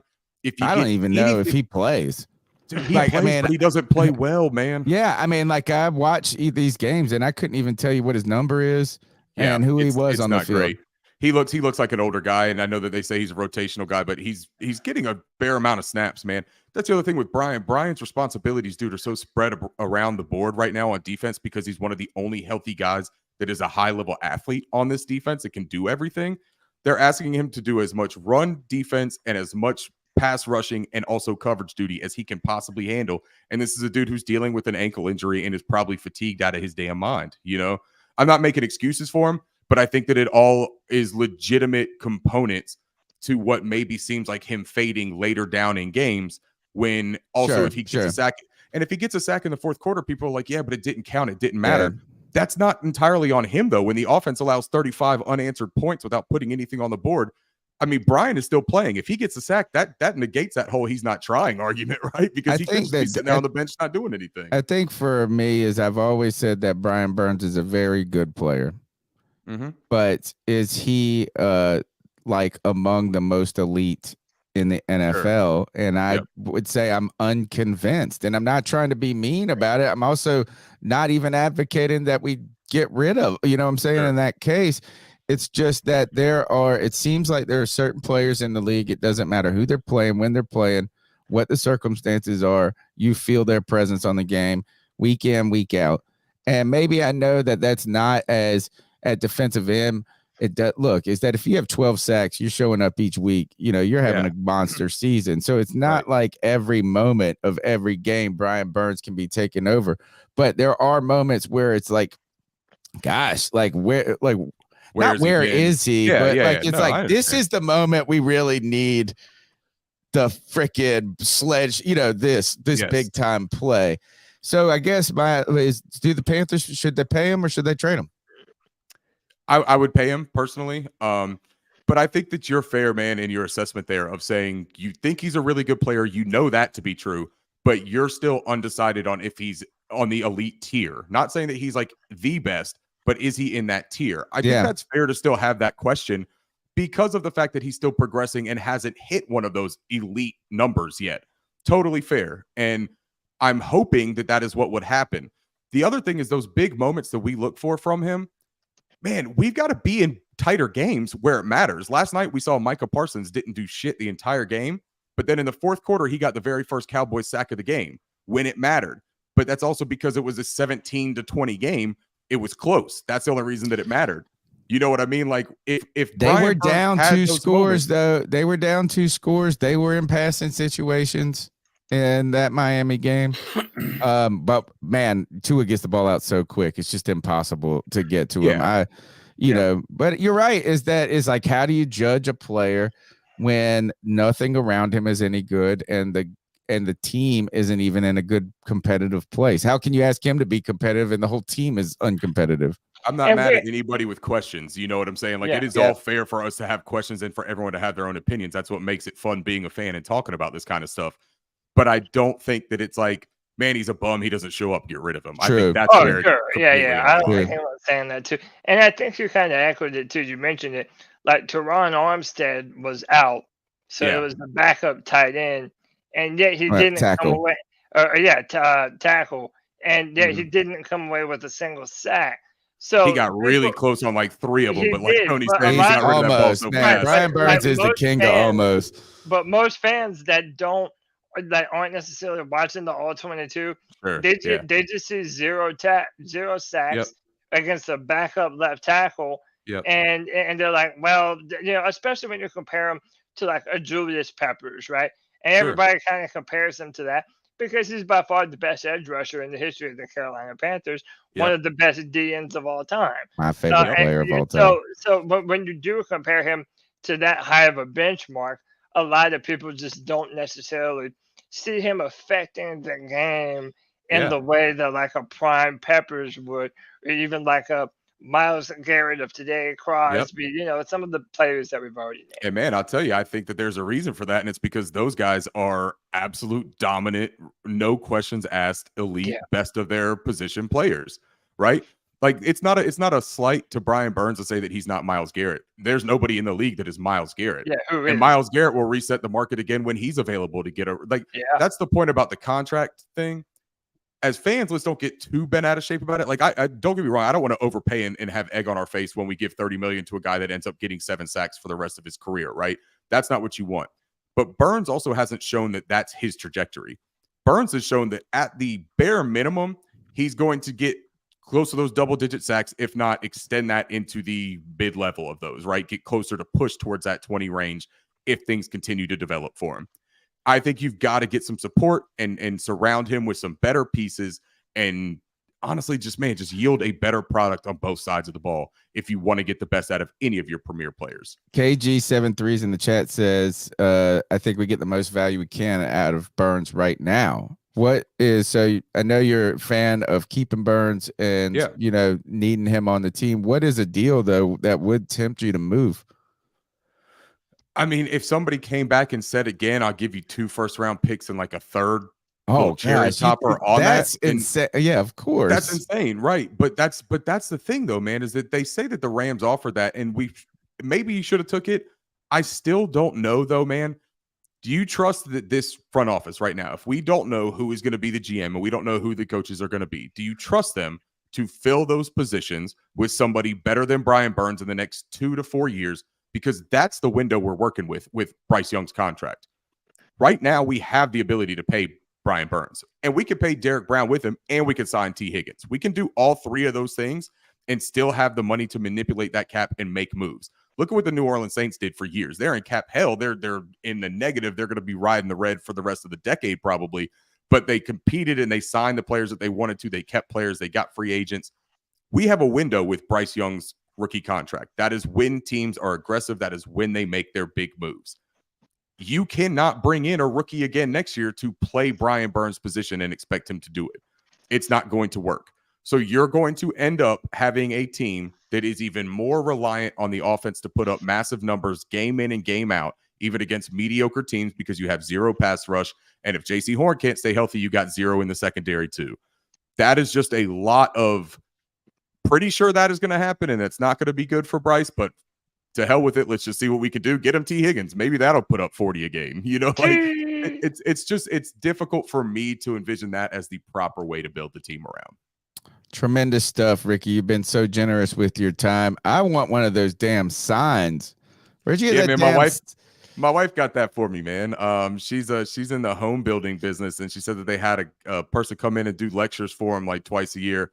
that would always have a neon sign like that. And she was like, look, I think that your name is awesome. The Bo Body thing is hilarious. She was like, let me get you a sign for it. Put it up behind you so you're not just sitting in our living room recording it while, the city of Charlotte's out there fixing our water pipe bust. I love it. I love it, man. Fantastic stuff. Ricky, man, you've been so generous with your time. Tell our listeners how they can find your work because they want to follow it. Find me on Cat Crave, man. I'm a contributor over there. I'm doing 2 articles a week during the season. Major observations, lessons that the Panthers can learn from the week prior. I am a co-host on the Kitty Lit podcast with my buddy Alex. We got some things cooking during the bye week. We may or may not have a Panthers player coming on. We may or may not have some other people coming on. But in the next 10 days, we could have a couple of really cool guests involved. Check us out on there, at least 1 episode a week. And then on Twitter, I'm Ricky Bobody, RICKYBOBODDY. Fantastic stuff, man. Go and support our Panther brethren here as we continue to wade through this muck or this quicksand that we're trying to get out of. Hopefully, it'll be sooner than later, man. Great stuff, Ricky, man. We'll catch up with you soon. Thanks for having me, guys. Thanks, Ricky. All right. Tremendous stuff here, guys. Let's go. Can we go to get some calls in?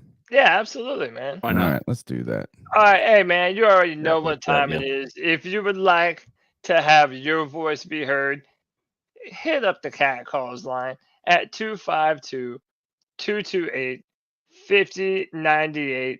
Let your voice be heard. So what are your thoughts on catcalling? Yeah, it's pretty. You shouldn't do that to somebody. And how did that make you feel? Very uncomfortable. So how do you think catcalling makes the person feel? It feels good, like. Who's that cat sitting in the back corner with his face buried in his nose? Who's that kid that can use one?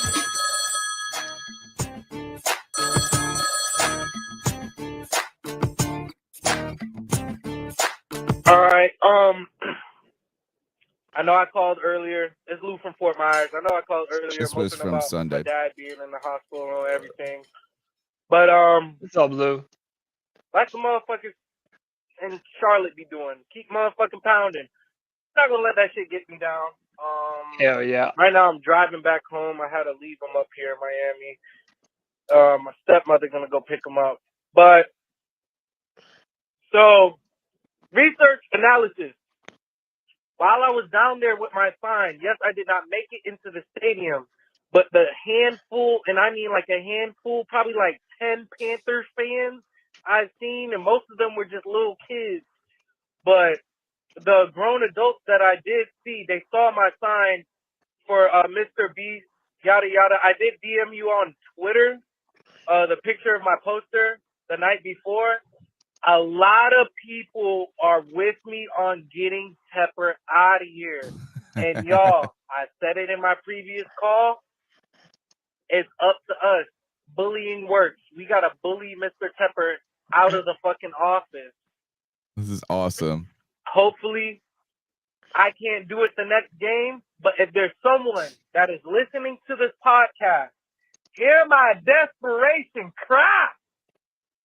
If you can make a poster and say, Mr. Beast, please buy the Panthers, I'll send you $100 cash app.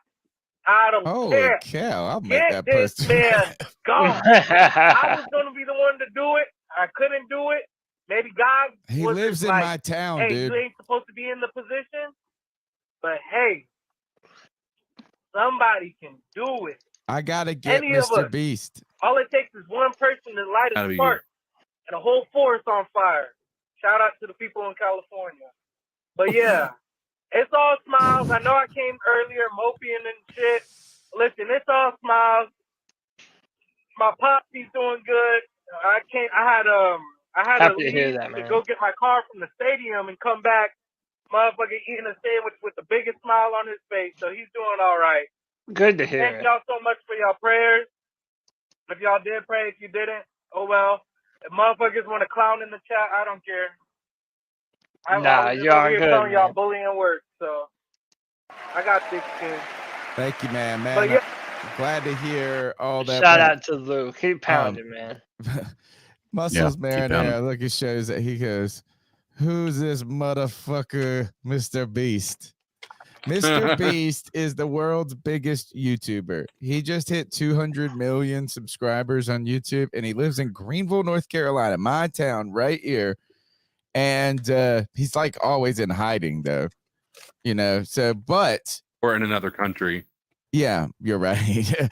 I need to somehow get this Mr. Beast. I need that sign. I need a picture with him. If I can get that sign signed by Mr. Beast, big things happening. Let's go to the next goal. Dude, ask him to come on the show. Hey, how's it going, guys? There you go. Coach Kurt. Coach Kurt, what's I up? just wanted to call and say, obviously a broken record saying this, but Bryce is looking better. I mean, that's the most optimistic part of this team right now, is he is gaining more confidence playing. But what's killing us is these injuries, man. Like, you look at the pregame and like all the questionable and all the outs, and like we're just banged up. I mean, our whole entire defense is banged up, and they're playing hurt or they're already out. And our offensive line is banged up or they're already out. And, I feel like going into this bye week, like, we have to make changes. We have to make changes during this bye week. You get a week to self-evaluate. And if you haven't been doing that for the past 6 weeks as an owner, a GM, and a coach, and you know what needs to be fixed and what our weaknesses are, such as wide receiver, our guard position, our cornerbacks, like, I feel like we do have to go out and, sell the house for players like maybe T. Higgins and something like that. Or, like, our biggest thing is going to have to capitalize on this offseason. Obviously, depending on what moves we make, we may get more draft capital, but we got to go big in free agency. Like, getting a guy like Robert Hunt, the guard from Miami Dolphins, would be huge for this line. Or signing trading for T. Higgins. I mean, I would hope we could do it without getting rid of more draft capital, but I doubt it.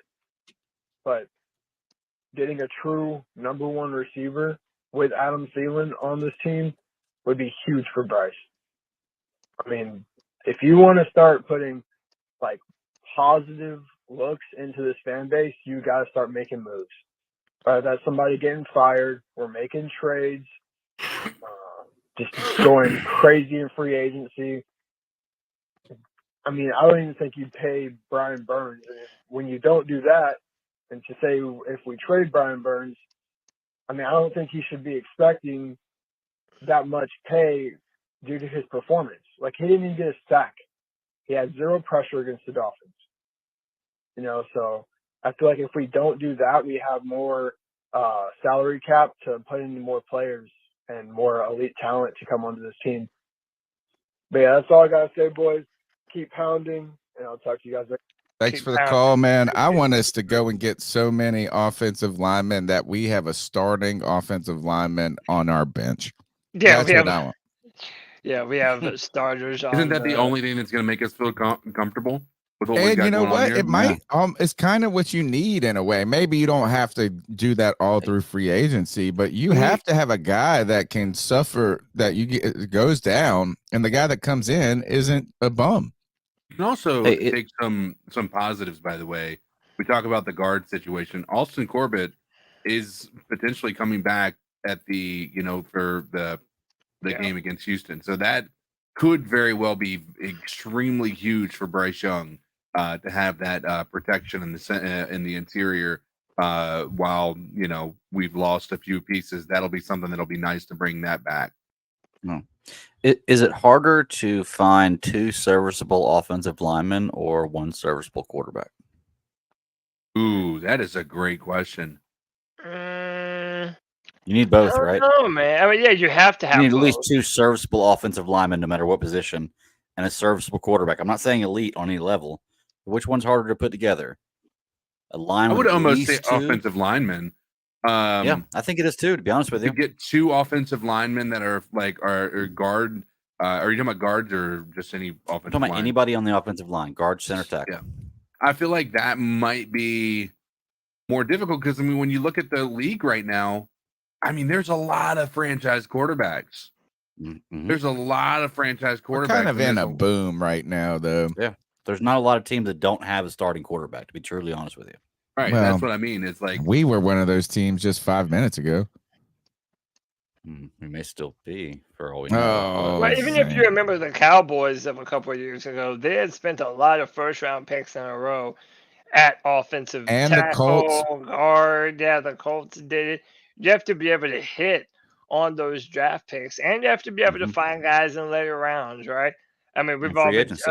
in free agency in the later rounds of the draft.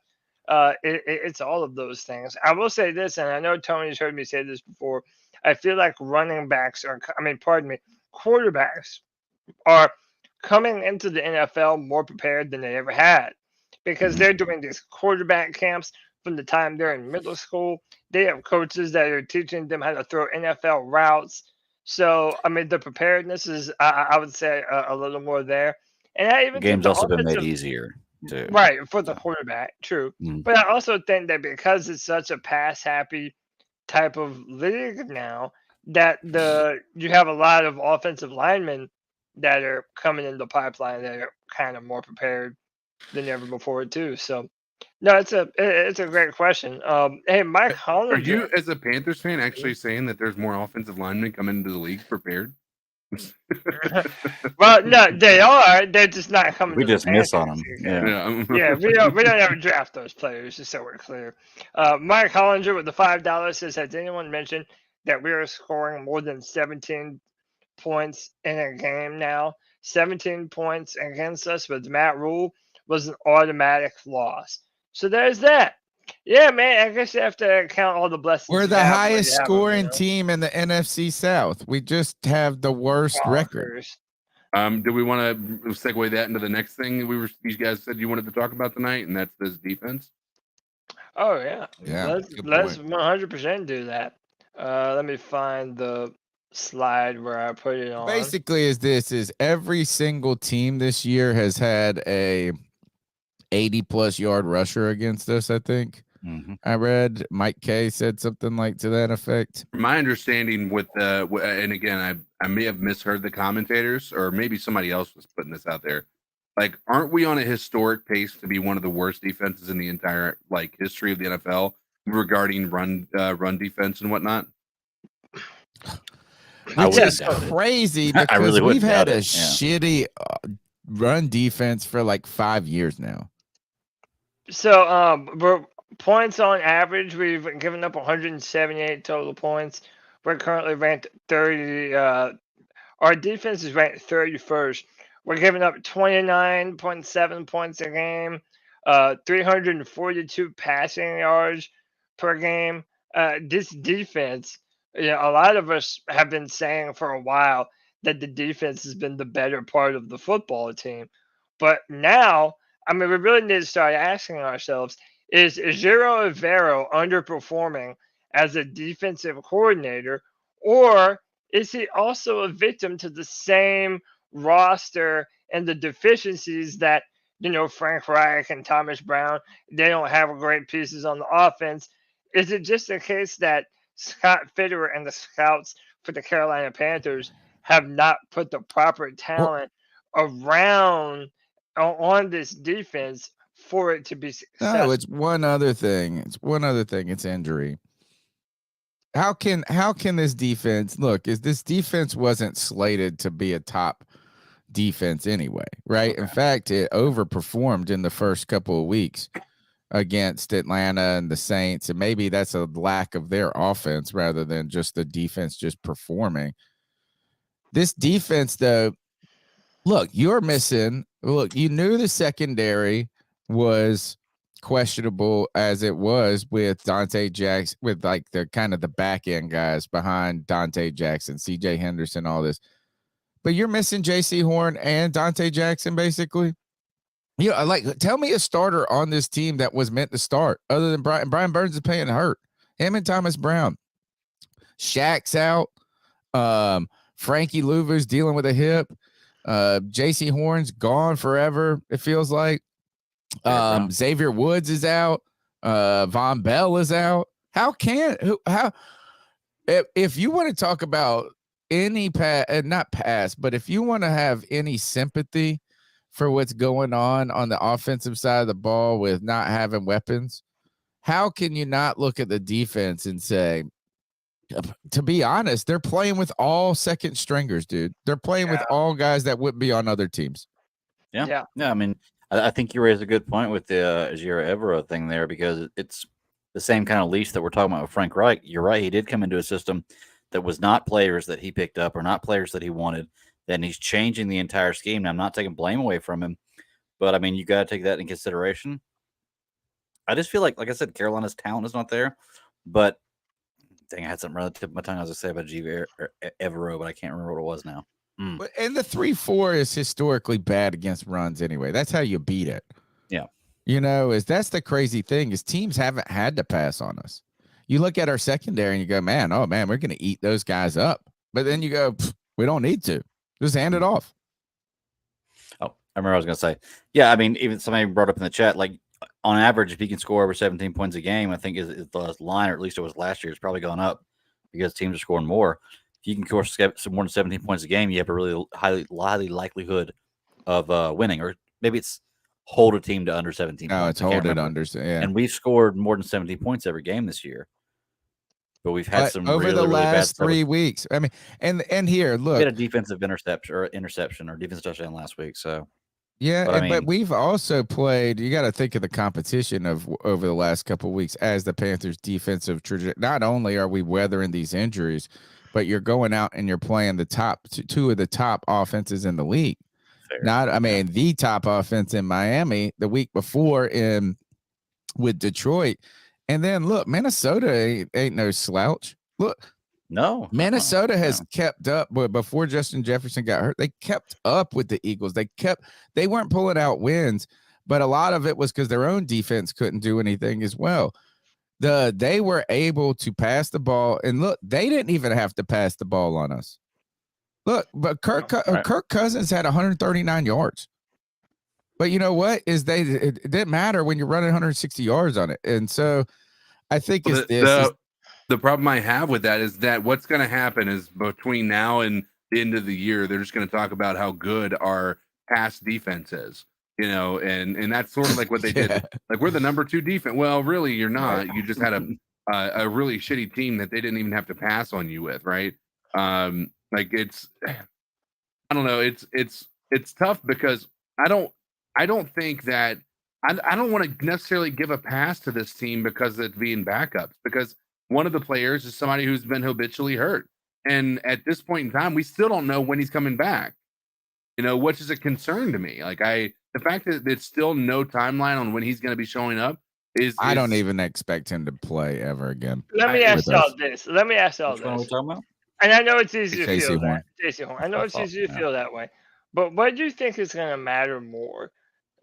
Austin Corbett's return to the offense or JC Horn's return to the defense? Austin Corbett. Yeah. I have to agree. I think Austin Corbett as well. Okay. I don't know, man. If it's all, look, I just hate even saying the damn, you're trying to bait me into the same thing we've been saying for the last 2 years now, Cody. And that's if he's on the field, he's the greatest fucking player in the world. Dude, he is good, man. I know. It's just so sad we don't ever get to Can I express my reasoning behind it too? It's exactly what we just talked about. If our run defense is as god awful as it is, JC Horn's production is going to be irrelevant. Like, whether he's locking down receivers or not, it's not JC Horn that's going to be the difference maker here. I tell you one thing is JC Horn wouldn't have been able to stop them Tyreek Hill. That Miami offense has an embarrassment of riches. It's crazy. Dude, Tyreek Hill, Jalen Waddle, Raheem Mostert. Now they got that A-Chain dude. I know. What a cool name. Dude, we could have had him, by the way, instead of DJ Johnson. Yeah. That's always the case, man. That's always so easy to do that every year. After DJ Johnson, though. So we picked a guy who's not playing They picked a guy who was on the trajectory of like being rookie of the year. And they already had a loaded offense. Yeah. And then they still picked that dude. Guess what? We're so down. We And his also name could is have had CJ A-Chain, Stroud. dude. Like, I mean, it's like the idea that we're looking at 8. Nobody thought he was going to go in there and blow it up. I mean, and again, I think there's also the other part of this is that how much of that is that offense is just so well designed that any running back is going to go in there and have success. All 3 of their running backs look like they would be a number one, like would be sought after in the offseason. Like every single one of them, regardless of their they're all track stars. And most Well, not are even just that. 31. Right. And I think that has so much more to do with the fact that McDaniels has put together he's where does he come from? Kyle Shanahan's coaching Who always can run and right, comes from the Mike Shanahan tree of genius running Right. backs. And so the idea that it's again, I don't like this idea of constantly looking at the draft of, oh, see, this guy was here, we could have had him as opposed to Johnson and what have, because like that's just such a, you could do that with every single. I know you can do every player, but like the fact is we haven't. They hit on a player in the third round, and we traded up for a player who looks like he won't be on the roster next year. That's the point. It's not, I mean, but you're right. You can do that for a million different people. But his name is A-Chain, dude. Yeah. How fucking cool of a name that is. Imagine all the gimmicks we could have come up with on the C3 Panthers podcast for A-Chain. Be like, hey, check out our C3 A-Chains. Get your A-Chain today. Here, let's go to the next call. What's up, guys? This is Chase. Now, I live in Anderson. That's in South Carolina. I'm exactly in midpoint between Atlanta and Charlotte on the 85 bound. So, far as I've been, as long as I've been watching the Panthers, this has been a Panthers market for the television on the local channels here. Now, my worry is, as long as the Panthers has been bad now, and still are being bad, and no really look of getting, competitive again anytime soon, well, at least this year or next year. My worry is that because the market is going to change, where they're going to stop showing the Panthers game, and the Falcons market is going to take over. Now that was up from, because I'm sure as hell not paying for NFL Sunday ticket. Anyways, so I know some rosters are going to change between now and the end of the season, but if the season ends today, I want you guys to look at the amount of free agents. Not necessarily just who's going to be a free agent, but the amount of free agents after this year compared to what the roster, the salary cap is going to be. And see what you guys think about that. Something to ponder or look at since it's a bye week, or coming up on a bye week. And another thing, speaking of being a bye week, I think most of us believes that Colbert should be starting or should be back in the lineup when they comes week 8, their next game, which is going to help a lot. That and Brown taking over play calling, I think that's going to help. So we got two nice things looking up for the offense. And for those who said that Bryce Young can't throw a deep ball, go look on YouTube his film at Alabama. There's a YouTube video of him throwing the ball from the 35, it might be the 40-yard line on one side of the field, and hitting Davison Williams in the bucket on the almost at the goal line for a 55, 57-yard plus touchdown bomb. He can do it. I don't think our receivers can do it, or it's the play calling, or like Tony says, it's just confidence. I think he might be lacking confidence. I think this bye week is coming at a good time, and I think we're going to get hopefully some key injured players back if they're not traded. All right, man. God, thanks for that call. We better not lose you to a Falcons market. That would suck, man. Poor guy. Let's go to the next call. This is Chuck in Elizabeth City. What up, Chuck? Hey, guys. It's Chuck from Elizabeth City calling in. And just really wanted to focus. This week, what's the big news? Frank Reich has finally decided to turn the play calling duties over to Thomas Brown. And he builds Thomas Brown up the whole 9 yards. Why the hell wasn't this done before? Why wasn't this done beginning of the year? Frank Reich, we know he's still in the heat from Tepper. Tepper's not happy. And I want to make a sidebar there. A lot of people are saying fire Tepper. People, y'all got to get real. Tepper owns the team. He's not going to fire himself. You have to get over that. But going back to Frank Reich, during the preseason, we saw vanilla offense. They looked terrible. And I was concerned. But what were we told? Oh, we're not opening up the playbook. We don't want to show everything. So it kind of gets our anticipation and excitement. I haven't seen anything better, really, during the regular season. I do see improvement. I know our offensive line's had some injuries. I know we've lost some key players on defense. I just can't see how Scott Flitter will let us go into the season and see what's like this. I don't know what he was seeing. And I will put another sidebar here. I think Scott Flitter has got to go. I'm not impressed. I'm not happy. I'm still pissed about the CMC trade. I know it's beating a dead horse. I didn't trade him to the 49ers. And then you pick these last picks in these rounds that were given. And if you don't utilize those picks, we've wasted a lot of talent.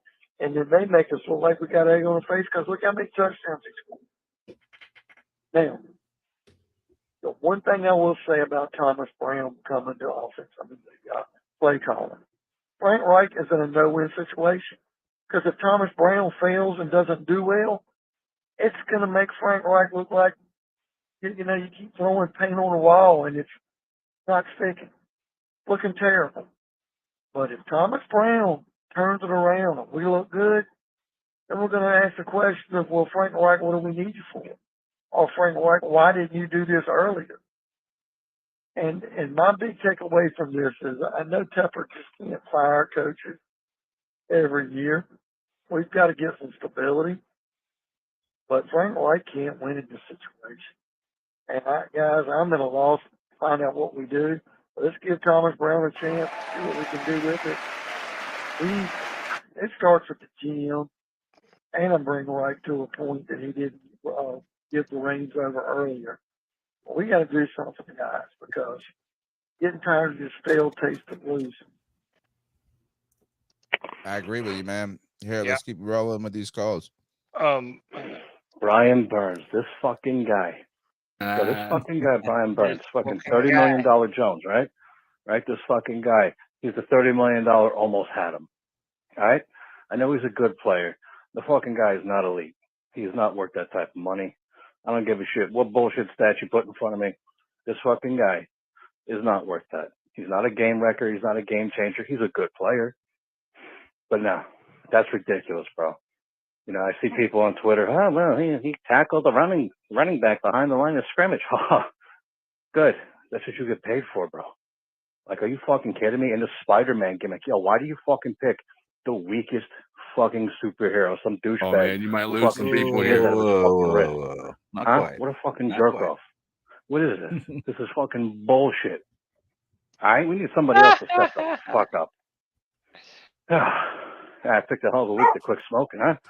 All right, these fucking guys. All right, boys. You have a good fucking show. Keep pounding, keep drinking, smoking, jerking. Keep doing whatever the fuck you're doing. Talk to you later. Yo, Spider-Man has super strength, man. So we can't really knock his weakness. Did you see Brian Burns dressed up? Why is Bryce Young? Why is Bryce Young dressed up as Spider-Man? Did you guys see this on Twitter? What happened? You didn't see it? No. He kind of looks like the Miles Morales from Into the Spider-Verse. Yeah, I think they were doing like a Halloween thing for it might have been some kids at Levine's Children's Hospital, maybe. He does pull look it off, exactly like Miles Morales. Yeah, he could definitely pull it off. Hold on. This is gonna drive Muscles insane. There we go. Muscle says he shoots jizz out of his wrist, Greg. Hey, man. Whatever. comes great responsibility. With great power comes great responsibility. I mean, he does look exactly like the guy. I mean, it's not a Miles Morales line, but okay. We'll give it to him. No, it's a Peter Parker line, but it's okay. We'll give it to him. It is. Okay. So Miles Morales is the other. All right. Right. Got it. Right. Got it. Super chat from Kev with the 199. This is Pittman, Hollywood, Evans, Higgins, Ridley, tons of free agents.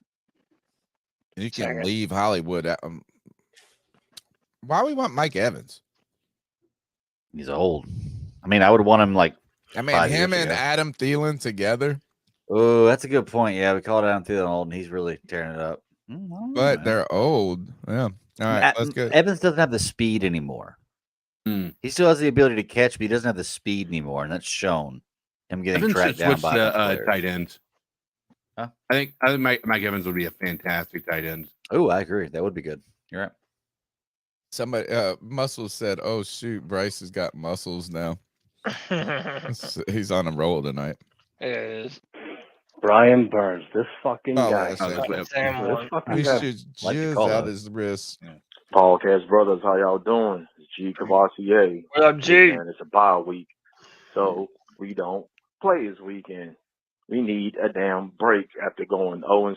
Hell yeah, we need a damn break. Hey, y'all, I was thinking of something, man.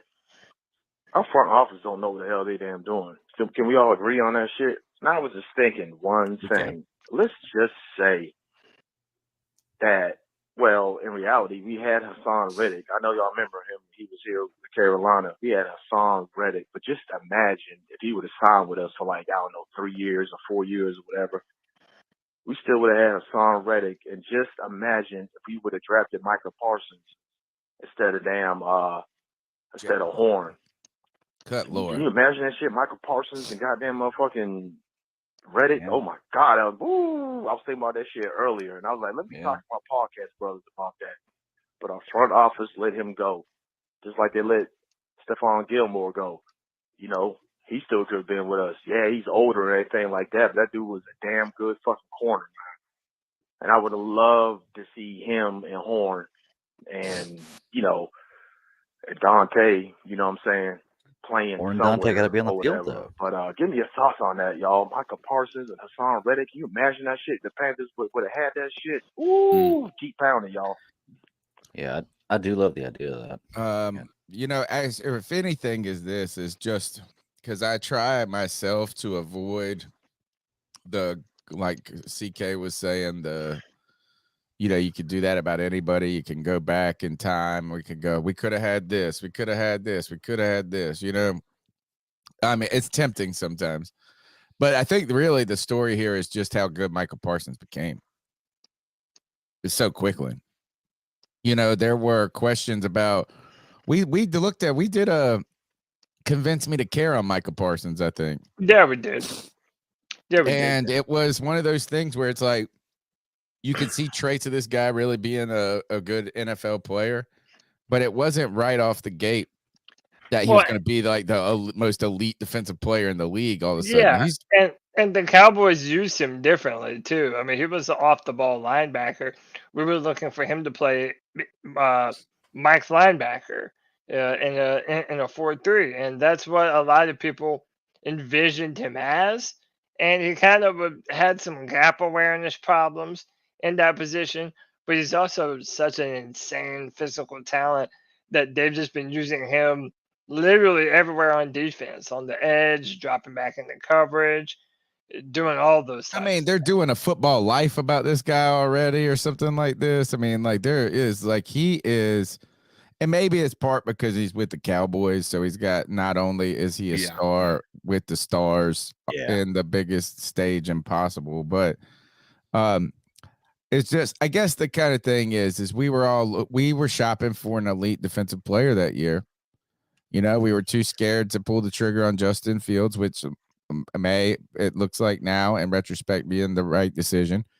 But JC Horn has just struggled, is like, we just wanted the football life to be written about JC Horn, and Michael Parsons is it. You know, he's just out there slaying it. So, all right, let's go to the next goal.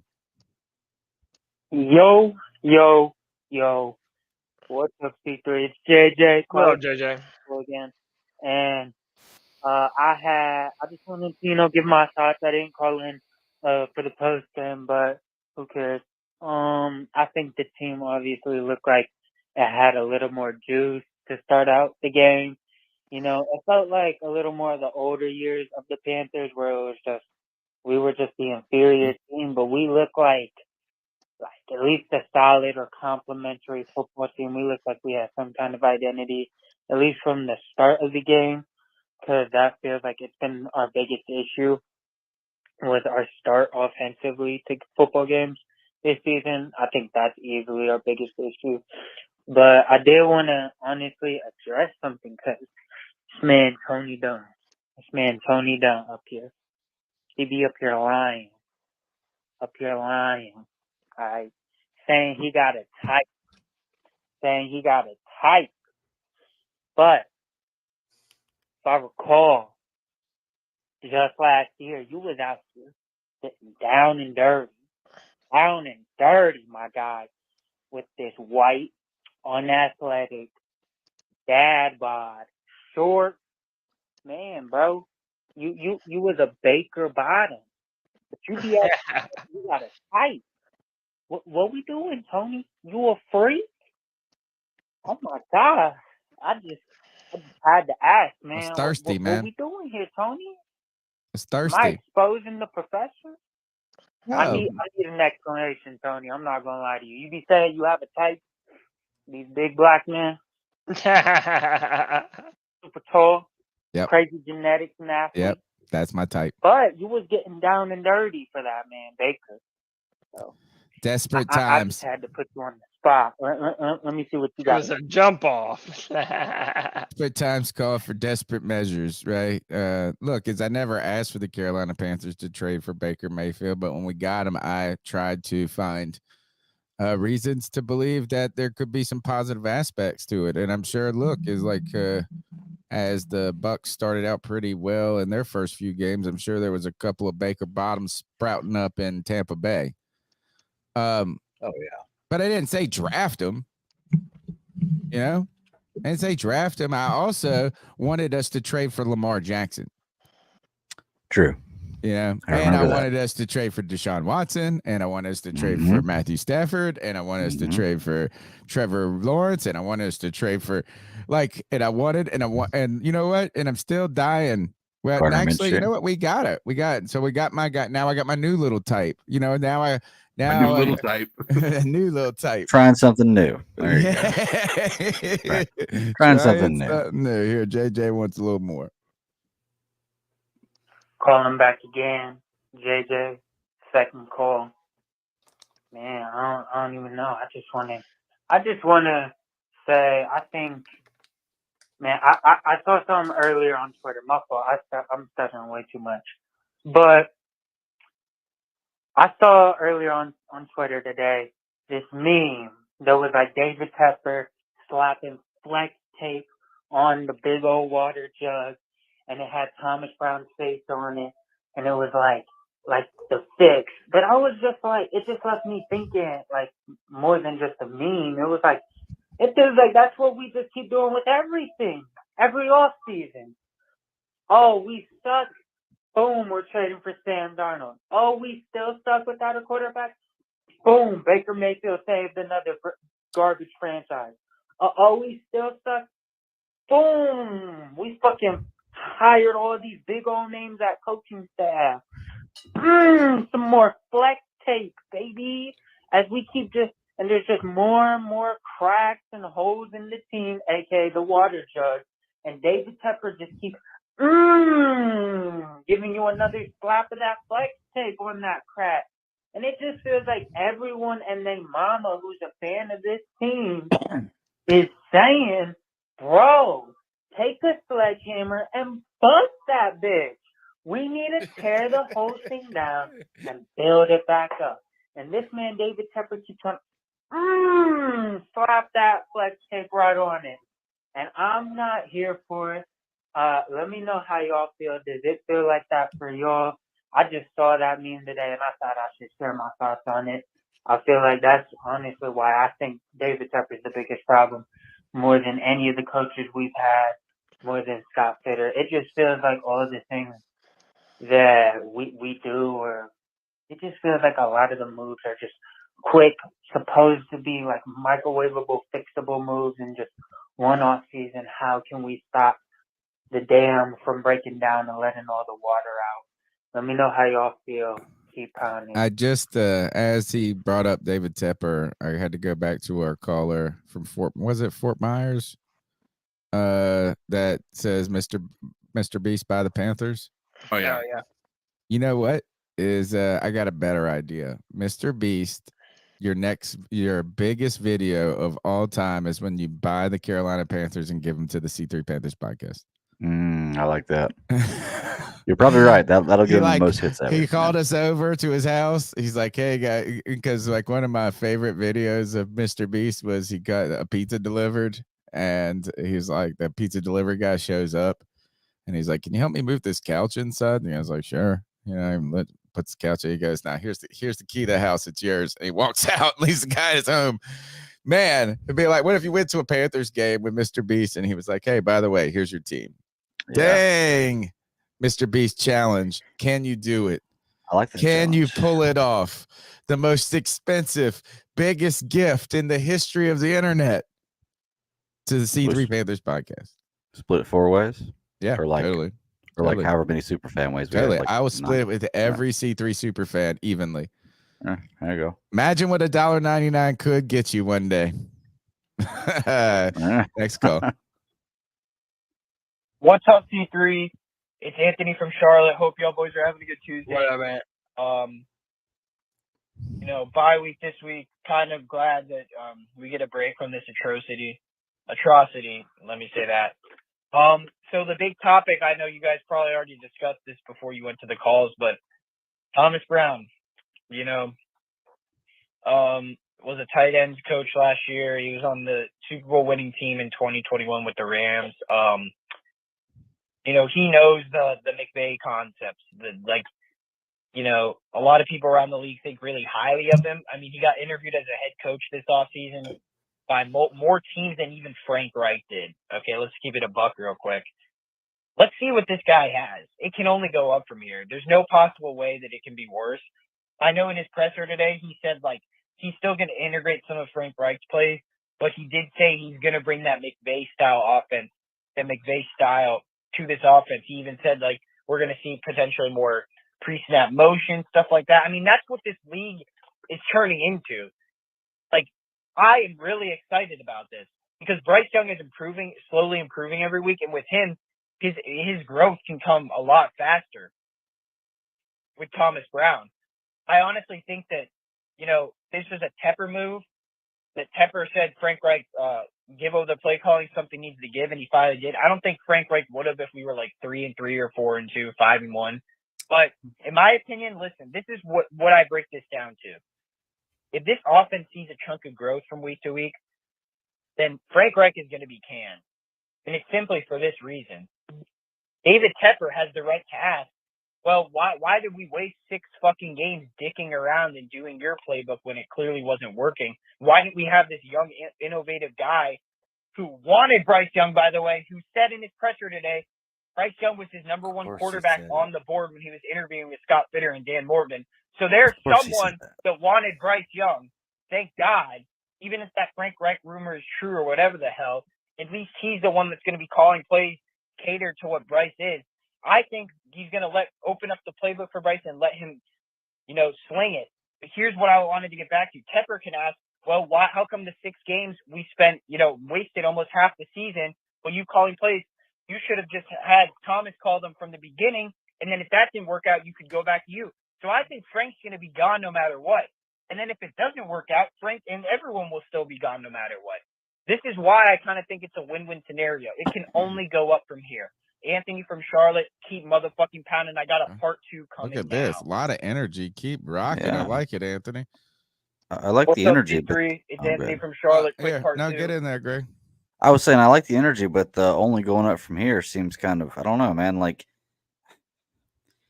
this comes down to the same question I was asking earlier. Like, how much is he going to change the offense where we're going to be like, yeah, we were screwing up in the first 6 games? Like, do you think he's going to win 5 of the last 11 games? I don't know if it's that's going to significant. translate to wins, Greg, but I do think there's an opportunity.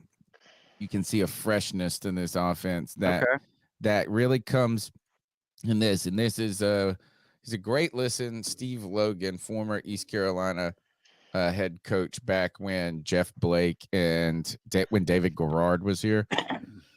When we beat famously, like one of the best games ever is that Miami was number 2 in the country, and they came to Greenville, North Carolina to play us, but Hurricane Floyd had hit and we got flooded. So we had to go play the number 2 the number 2 team in the country in NC State Stadium. We come back in the second half and beat these guys. Our fans then go and tear down the goalposts, and we were never allowed back. It took like 20 years for the Wolfpack to even play us again or anything like that. Greatest game I've ever been to. Also, young and just you can go and tailgate at halftime at the NC State Stadium, which is wild. So you get to go into the game, partied up, and then go recharge at halftime and come back. It was a experience. Let's just say that. And it was a blur of happiness and cheering in that. Steve Logan, though, who is an offensive guru, he said this the other day on his radio show, and that is you can manufacture offense. You can find ways to attack teams, to get scheme players into positions that can generate offense. You might not all of a sudden be the greatest offense in the history of the world, but you can take mid-level players and find ways to get them to work. You can't do that on defense, he said. And so maybe, just maybe, in fact, that's what I'm hoping for, is the thing that Frank Reich, his offense has not done. It's not even that it's been horrendous to me in so many ways. It's just that it's like, man, have we used our players in the wisest ways? And you can point to a screen pass to Ian Thomas. You can point to not knowing about if Terrace Marshall Jr. is a player or not. I think that this young, fresh look is going to bring in concepts to the NFL or implement some concepts that we're seeing the Dolphins do, the Lions do, the 49ers do. And what they do is they create opportunities with pre-snap motion, with pre-snap matchups, right? And they attack weaknesses of defenses rather than running plays against defenses. So I hope that's what the answer is. Let's go back to Anthony and Charlotte. Just wanted to reiterate again what I said last call at the end. Yeah, so this team is in a position to only get better now, and I'm happy. Like, he didn't watch the Thomas defense, Brown, though. Again, he comes from the McVay offense. I'm excited, man. I'm excited to see that someone has stepped up for Bryce Young and showed that he does believe in him, and I think that's going to give Bryce Young a lot of confidence moving forward. So this call is mainly about trade talk aspect of this. The bye week it's this week right now. You're probably going to hear more rumblings as the week goes on. There's probably going to be something going on. A lot of people that I've been listening to say we need to trade Brian Burns, do this, do that. Listen, I'm just going to reiterate what I said. The All-22 film does not lie. Like, I'm going to watch it this week, maybe even do it with Cody and the boys tomorrow. But Brian Burns is not impactful. He hasn't been. And, I know he had some decent run stuffing plays, but there is just a lot of lackluster effort. I'm in the mindset that, like Kevin said, we're 0-6. No first-round pick. We don't need to be extending players. We need to be rebuilding.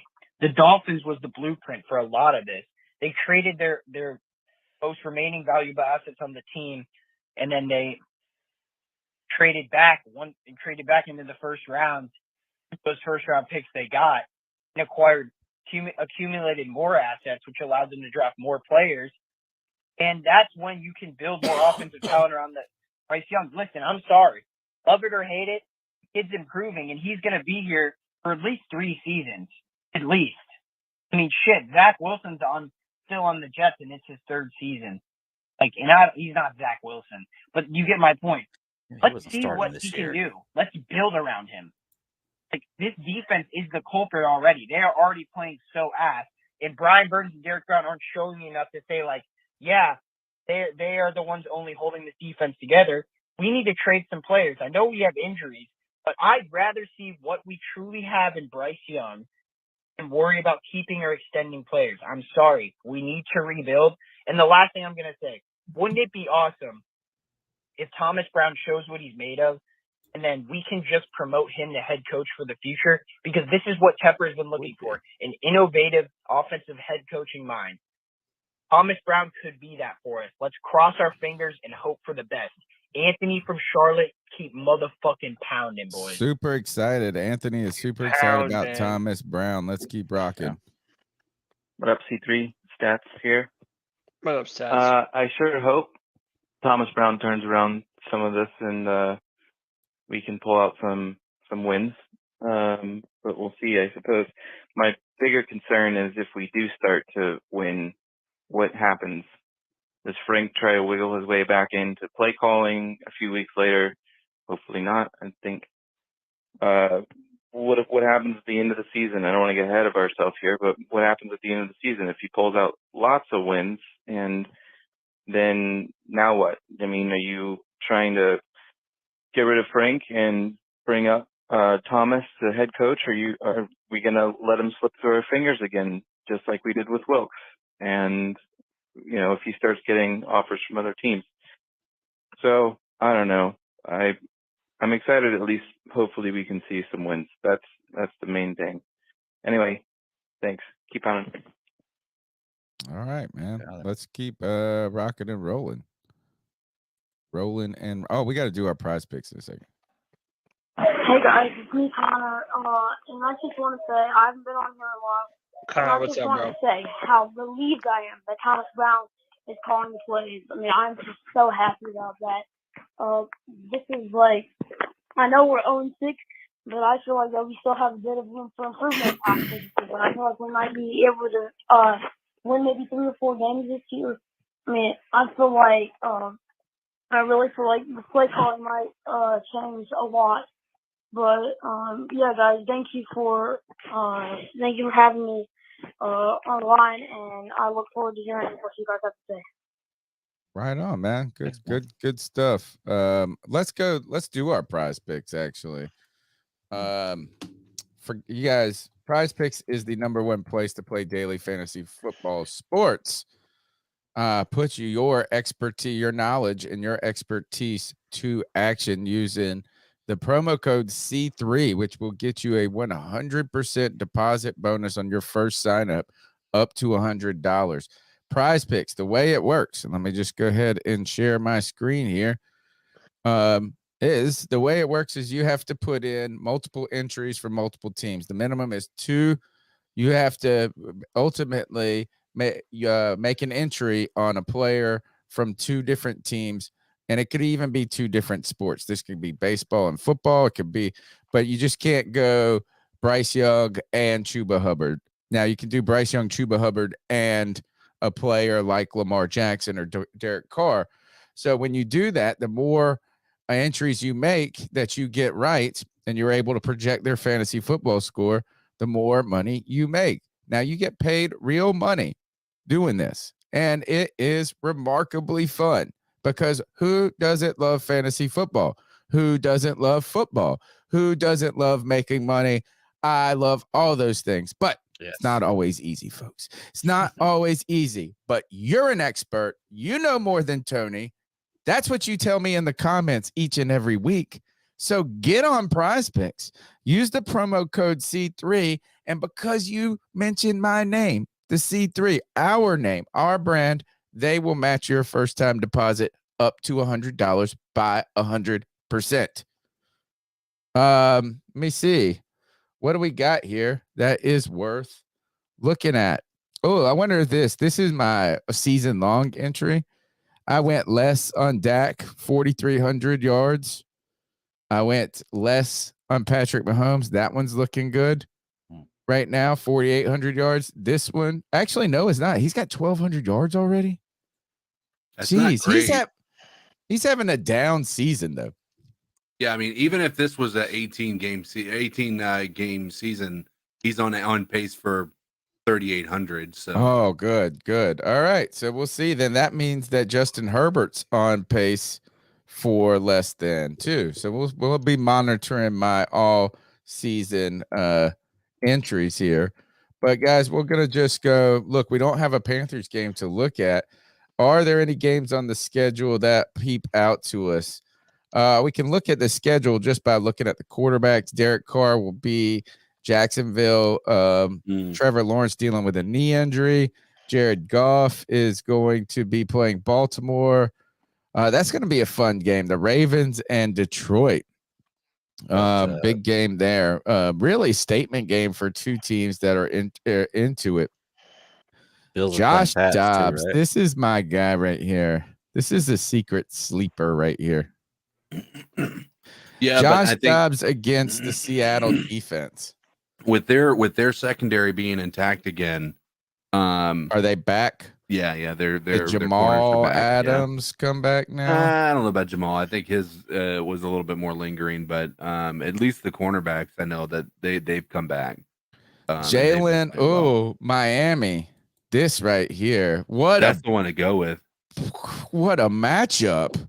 That would be the one to go with. Total yards, rushing and pass yards. No, they're like, here's the thing, he's going to have to pass the ball a lot because they're going to be. I mean, I could be wrong, but the Miami Dolphins are going to be playing from ahead on that one, in my opinion. Oh, how is Alvin Kamara not going to get 29 reception yards? Yeah, that's a lock for me. Look, this guy just puts up numbers each and every week. Amon-Ra St. Brown looks great. Let's see, where are these? I want to look at this Dolphins game. Waddle 62.5. Tyreek 96.5. Tyreek touchdown. I feel like that's a lock. Yeah, that's pretty much a lock. Where'd it go? I like this. This is my entry for the week, guys. All right. That is Prize Picks. Promo code C3. Use it.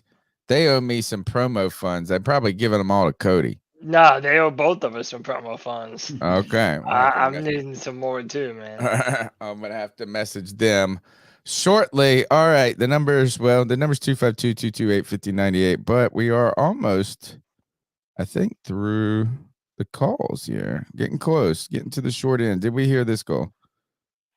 Hey, guys. It's the growl that makes them howl, a.k.a. Joey the Blind Panther, here to talk about Thomas Brown. I know everybody's talking about Thomas Brown, and not Charlie Brown, but Thomas Brown. I think it's a good decision. I think it needed to happen, and I think Frank Reich, I'm glad Frank Reich did this, and actually this makes me think higher of Frank Reich. Because here's the thing. Frank Reich had the balls and the wherewithal to admit, that he was wrong. Most men don't have the balls to admit they're wrong. He thought he could do it. Evidently, he's wrong because I see it from a mile away and I'm blind. So he did the right thing by giving the play calling over. I think it was his decision because I think had it been David Tepper's decision, it would have happened. It would have happened in the middle of the week because David Tepper is very haphazard in the way he does things. I think that it was they knew when they lost. They knew when we lost that game on Sunday that this was going to happen. They knew it. And they maybe Frank Reich was on the fence about it and reached out to David Tepper for advice or for something because he don't reach out to Scott. What does he listen to in the background? And that brings me to him. Okay? I think Scott Fitterer. What are you listening to, I'd Joey? I hear rather a female see him go singing. in season because I don't want him involved in any more roster decisions, any more personnel. I don't want him doing any more trades. I don't want him doing shit. Because every time he does something, it looks so good. It looks so awesome. It has everybody going. And then when the national anthem finishes and the ref says, "Good luck, gentlemen," shit hits the fan. Okay? Scott Fitterer needs to go. The only problem with that is David Tepper is going to be the one to hire the GM. And we all know who David Tepper likes to hire. He's just going to hire another yes man that appears more knowledgeable than Scott Fitterer. That's what he's going to do because he's David Tepper. Okay? So I applaud Frank Reich for doing something that Matt Rhule would have never had the balls or the wherewithal to do. And I think the team's going to be better for it. How much? I don't know, but he's got to go like serenade a girl after this. Oh, look, he's got to call back to get his growl in. Hey guys, it's the girl that makes them howl, aka Joey the Blind Panther. Wanted to talk about something that was brought up on the podcast about something that about the coach, about the how we have we're the bottom 6 or 7 talent in the league, yet we're scoring 12 through 13. That's coaching. Our coaching staff is working. We just have shit players. And whose fault is that? None other than Scott Fitterer himself. We have bottom talent, and our coaching has still made us the top 13 team in the league, or just cracking the top 10 in the league. In the past 6 games, we've scored 99 points. I calculated that all in my head. Okay, we've been beat 186 to 99. I mean, pretty shit numbers, but still, we've scored 99 points with these bombs. Imagine if we had turn down your players, radio, Joey. What this offense could do. Even though I still think it's the right decision for Frank Reich to hand over play calling, because I think he's just in over his head with that, and he has an easy out, and he's smart enough to take it. Unlike Matt Rhule, who would have probably fired Thomas Brown. But I just wanted to talk about that. That gets all over me that we scored the most points in the NFC South. We still lose. We are one of the top. We're one of the better scoring teams in the league, believe it or not, and still lose. I know it doesn't feel like it watching this game, but we're still we've scored 10 points, 17 points, 27 points, 13 points, and we've scored 24 and 21. I mean, we scored, aside from the Falcons game, we've scored 13 to 27 points. So just get to the growl, Joey. Scored by Andy Dalton, but we have done more with our talent. It's just that our talent is so bad. So bad. Anyway, guys. Wow. James said if he's blind, how's he reading these stats? It's called Braille. Or it's probably a computer program that reads it back to him. That's also how he knows that there's a female in the chat every time he's in the chat. Oh, yeah. And that's why he's he's just prepping. Just wait. Panther gal, watch out. Score update. Carolina Hurricanes are tied up with the San Jose Sharks. 18 shots to 5. Hurricanes coming off a yucky loss last night. guys, there is a good team in North Carolina. It's the Carolina Hurricanes. Let's go to the final call. Yo, it's White Young Espresso. Listen, I guess we can be excited about Thomas Brown, but I think the real question is Chuba starting or Miles Sanders? Because if Miles Sanders starting, I don't think there's going to be much of a difference. I think we're going to see a little bit of difference, but I'm not expecting the greatest show on turf to out of nowhere happen. This whole sports fucking year's been disappointing. All my teams suck. This Friday at work we're having Jersey Day, and I can't wear a fucking jersey. Like, Why, I can't fit in it anymore? Shirt jersey, but I don't even know the fucking guy's name. His name is Trevania, I believe. Terraminen. Tony, you should know that. Terraminen. I guess I can wear that. The They're liquor. actually fucking good. And win games. But yeah. That's my thoughts. Peace. I did. One of the things I don't. This is used to the Gamecocks always being terrible. Yeah, man. Look, we're right in our lane. We know exactly where we're at, folks. DJ Shark can't get open, right? He can't get off the line. He seems to be that's the guy we need to put in motion. Mm-hmm. Let him get some speed and build up. Did you see Tyreek Hill coming out in motion, how fast he was before the play even got snapped?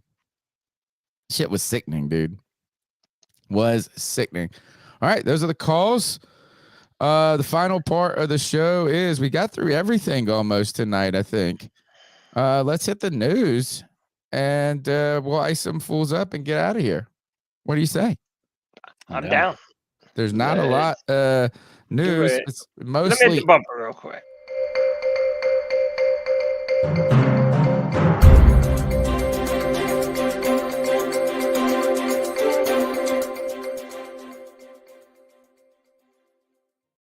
Oh, yeah. Actually, before we get in the news, can we do this? Can we plug some C3 gear? Man, you know what? Times are so tough in Carolina football land. People ain't even buying.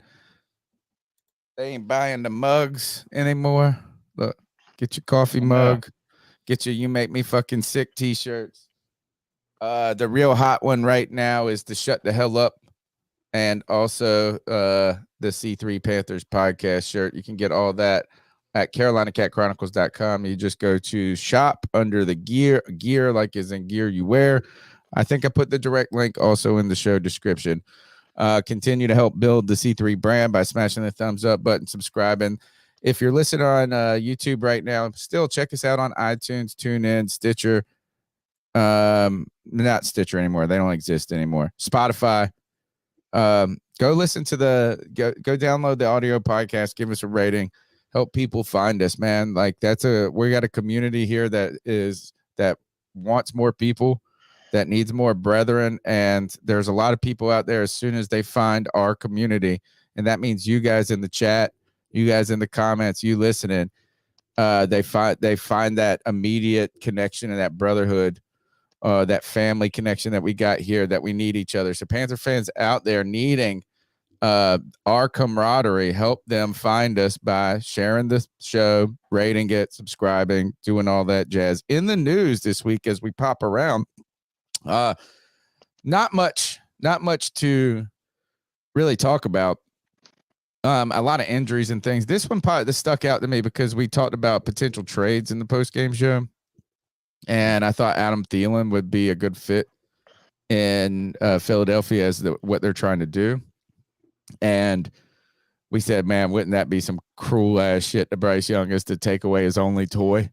The little boy got in the league and you took away his only toy, Adam Thielen. But the Eagles signed 7-time Pro Bowler wide receiver Julio Jones, who has done jack shit over the last 4 years in the NFL. From the Titans to the Bucks, he hasn't done anything.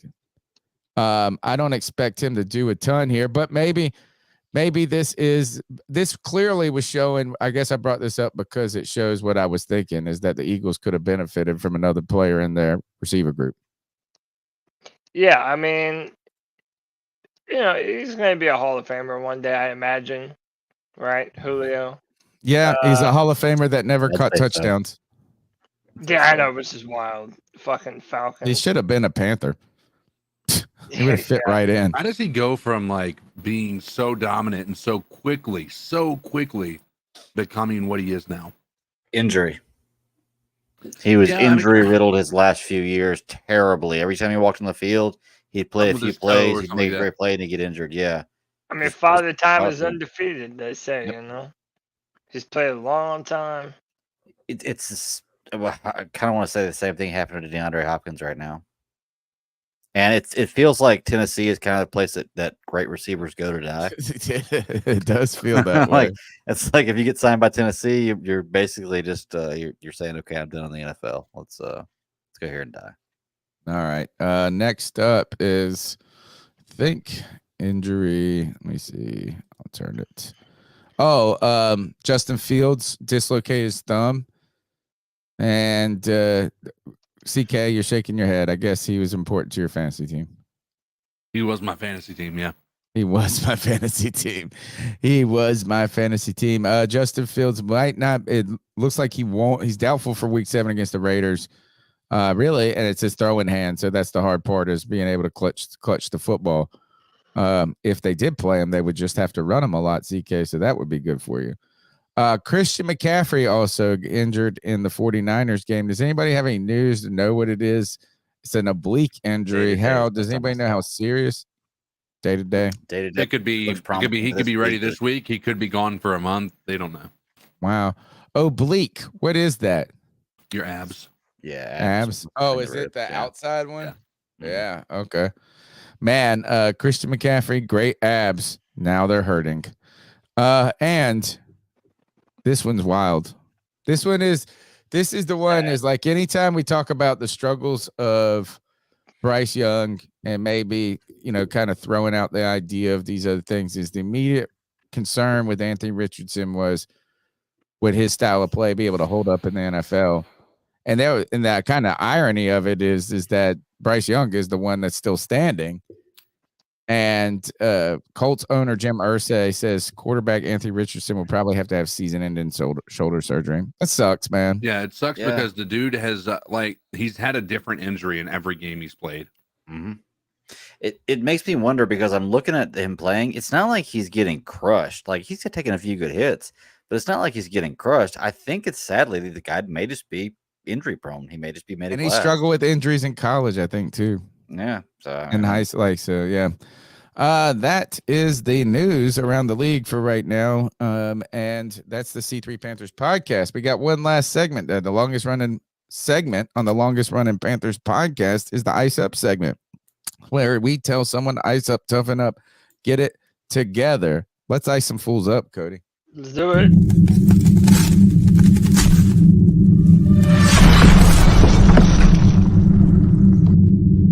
Ice up, son. Ice up. This is where we tell someone to ice up, toughen up to get it together.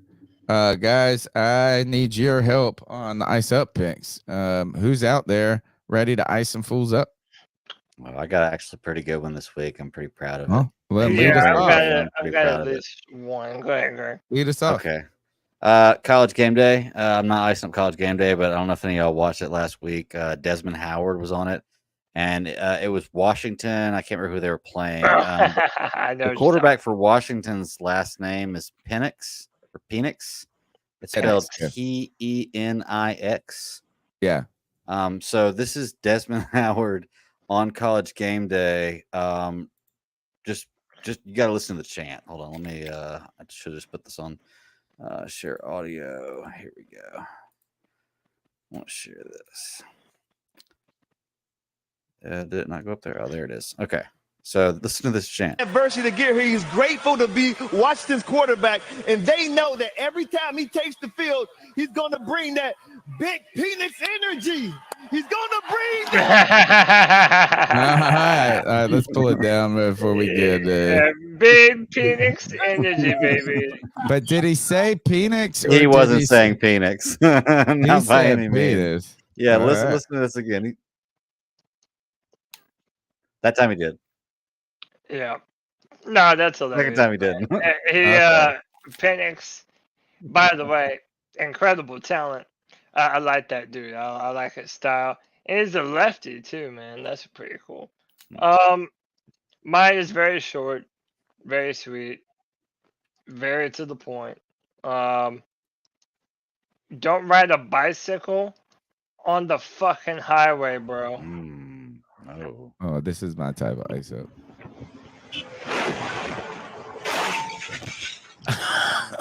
Oh shit.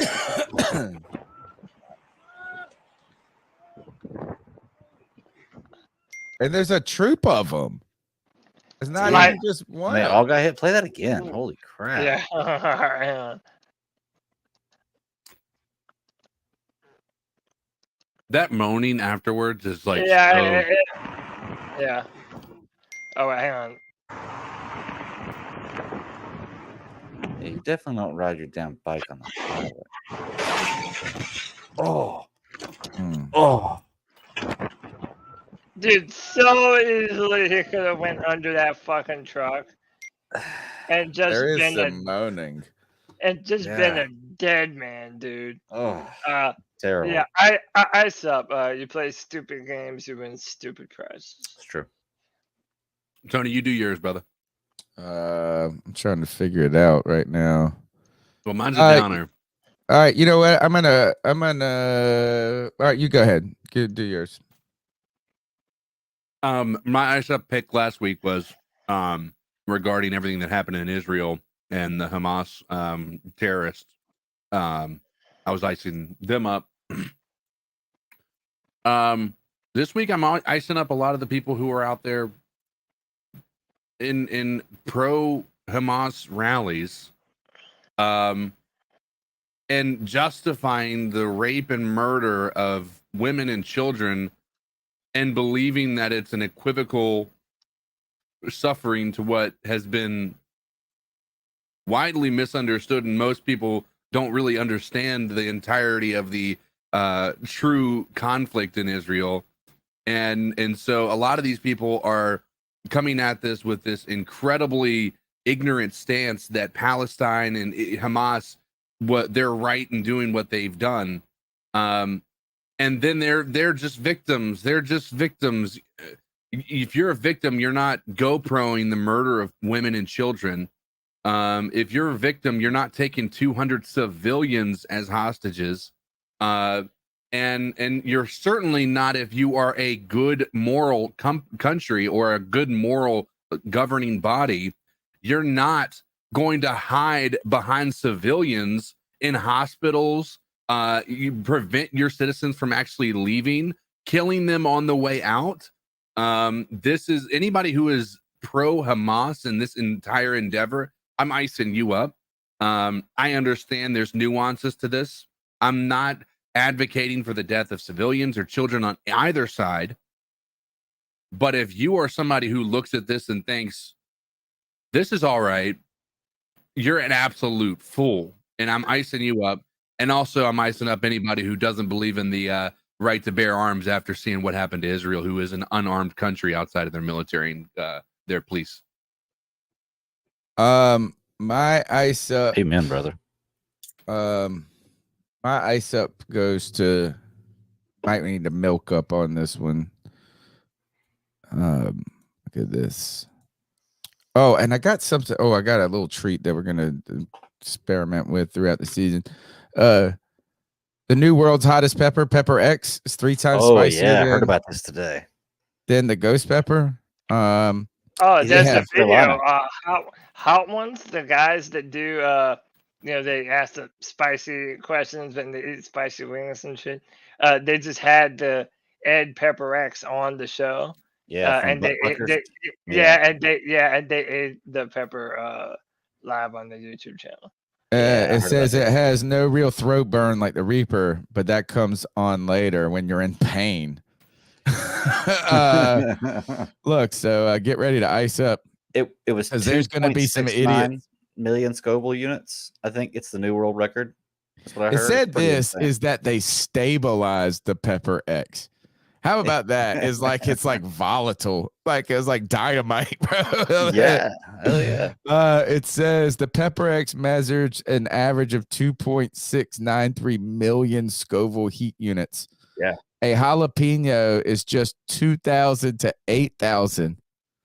So it's only 1 million times hotter than a jalapeno pepper. Yeah, the That's guy who invented insane. it, I heard him say like he ate it and for 3 hours it burned, and then he had cramps for an hour that were unbelievable, and then after that he was fine. Mug said, Wow, it's it pretty said crazy. this, look, is that if you look up here, where did I see it? It said stabilize. Somewhere I saw stabilize the pepper. I thought that was wild.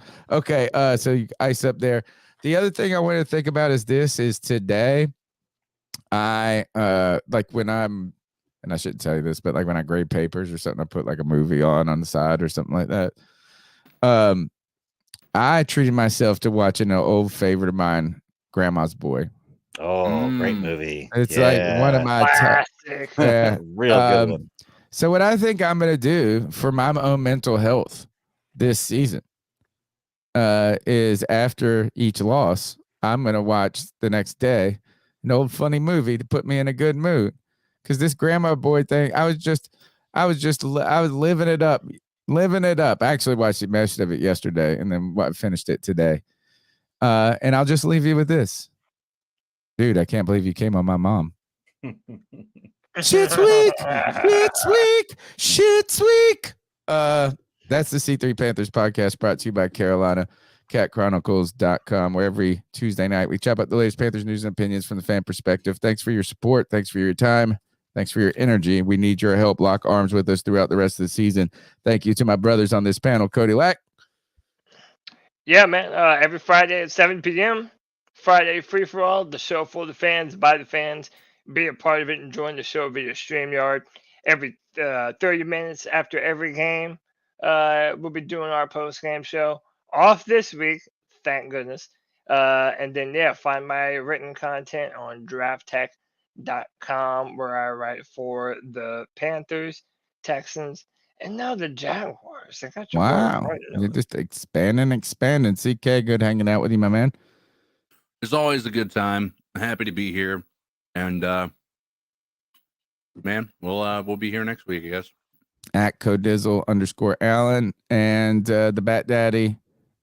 Friday show coming back This Friday, man, we do make our return. You know, we were working the teacher schedule this year, like off 3 months and then working the rest of the year. So we were working the teacher schedule. Check it out. We're coming back strong, though. We got Loki, Lower Decks, Gen V, Ahsoka, all kinds of stuff that we've missed while we were off, and all kinds of new stuff coming out. There's going to be a lot of fun stuff we're talking about this week, and to continue weeks going forward at 9 p.m. Eastern Standard Time on YouTube. Geeks Chasing Squirrels Across the Multiverse. Check it out. Cannot come on my dad. Take us out of here. C3 Panther Nation, until next time, keep pounding.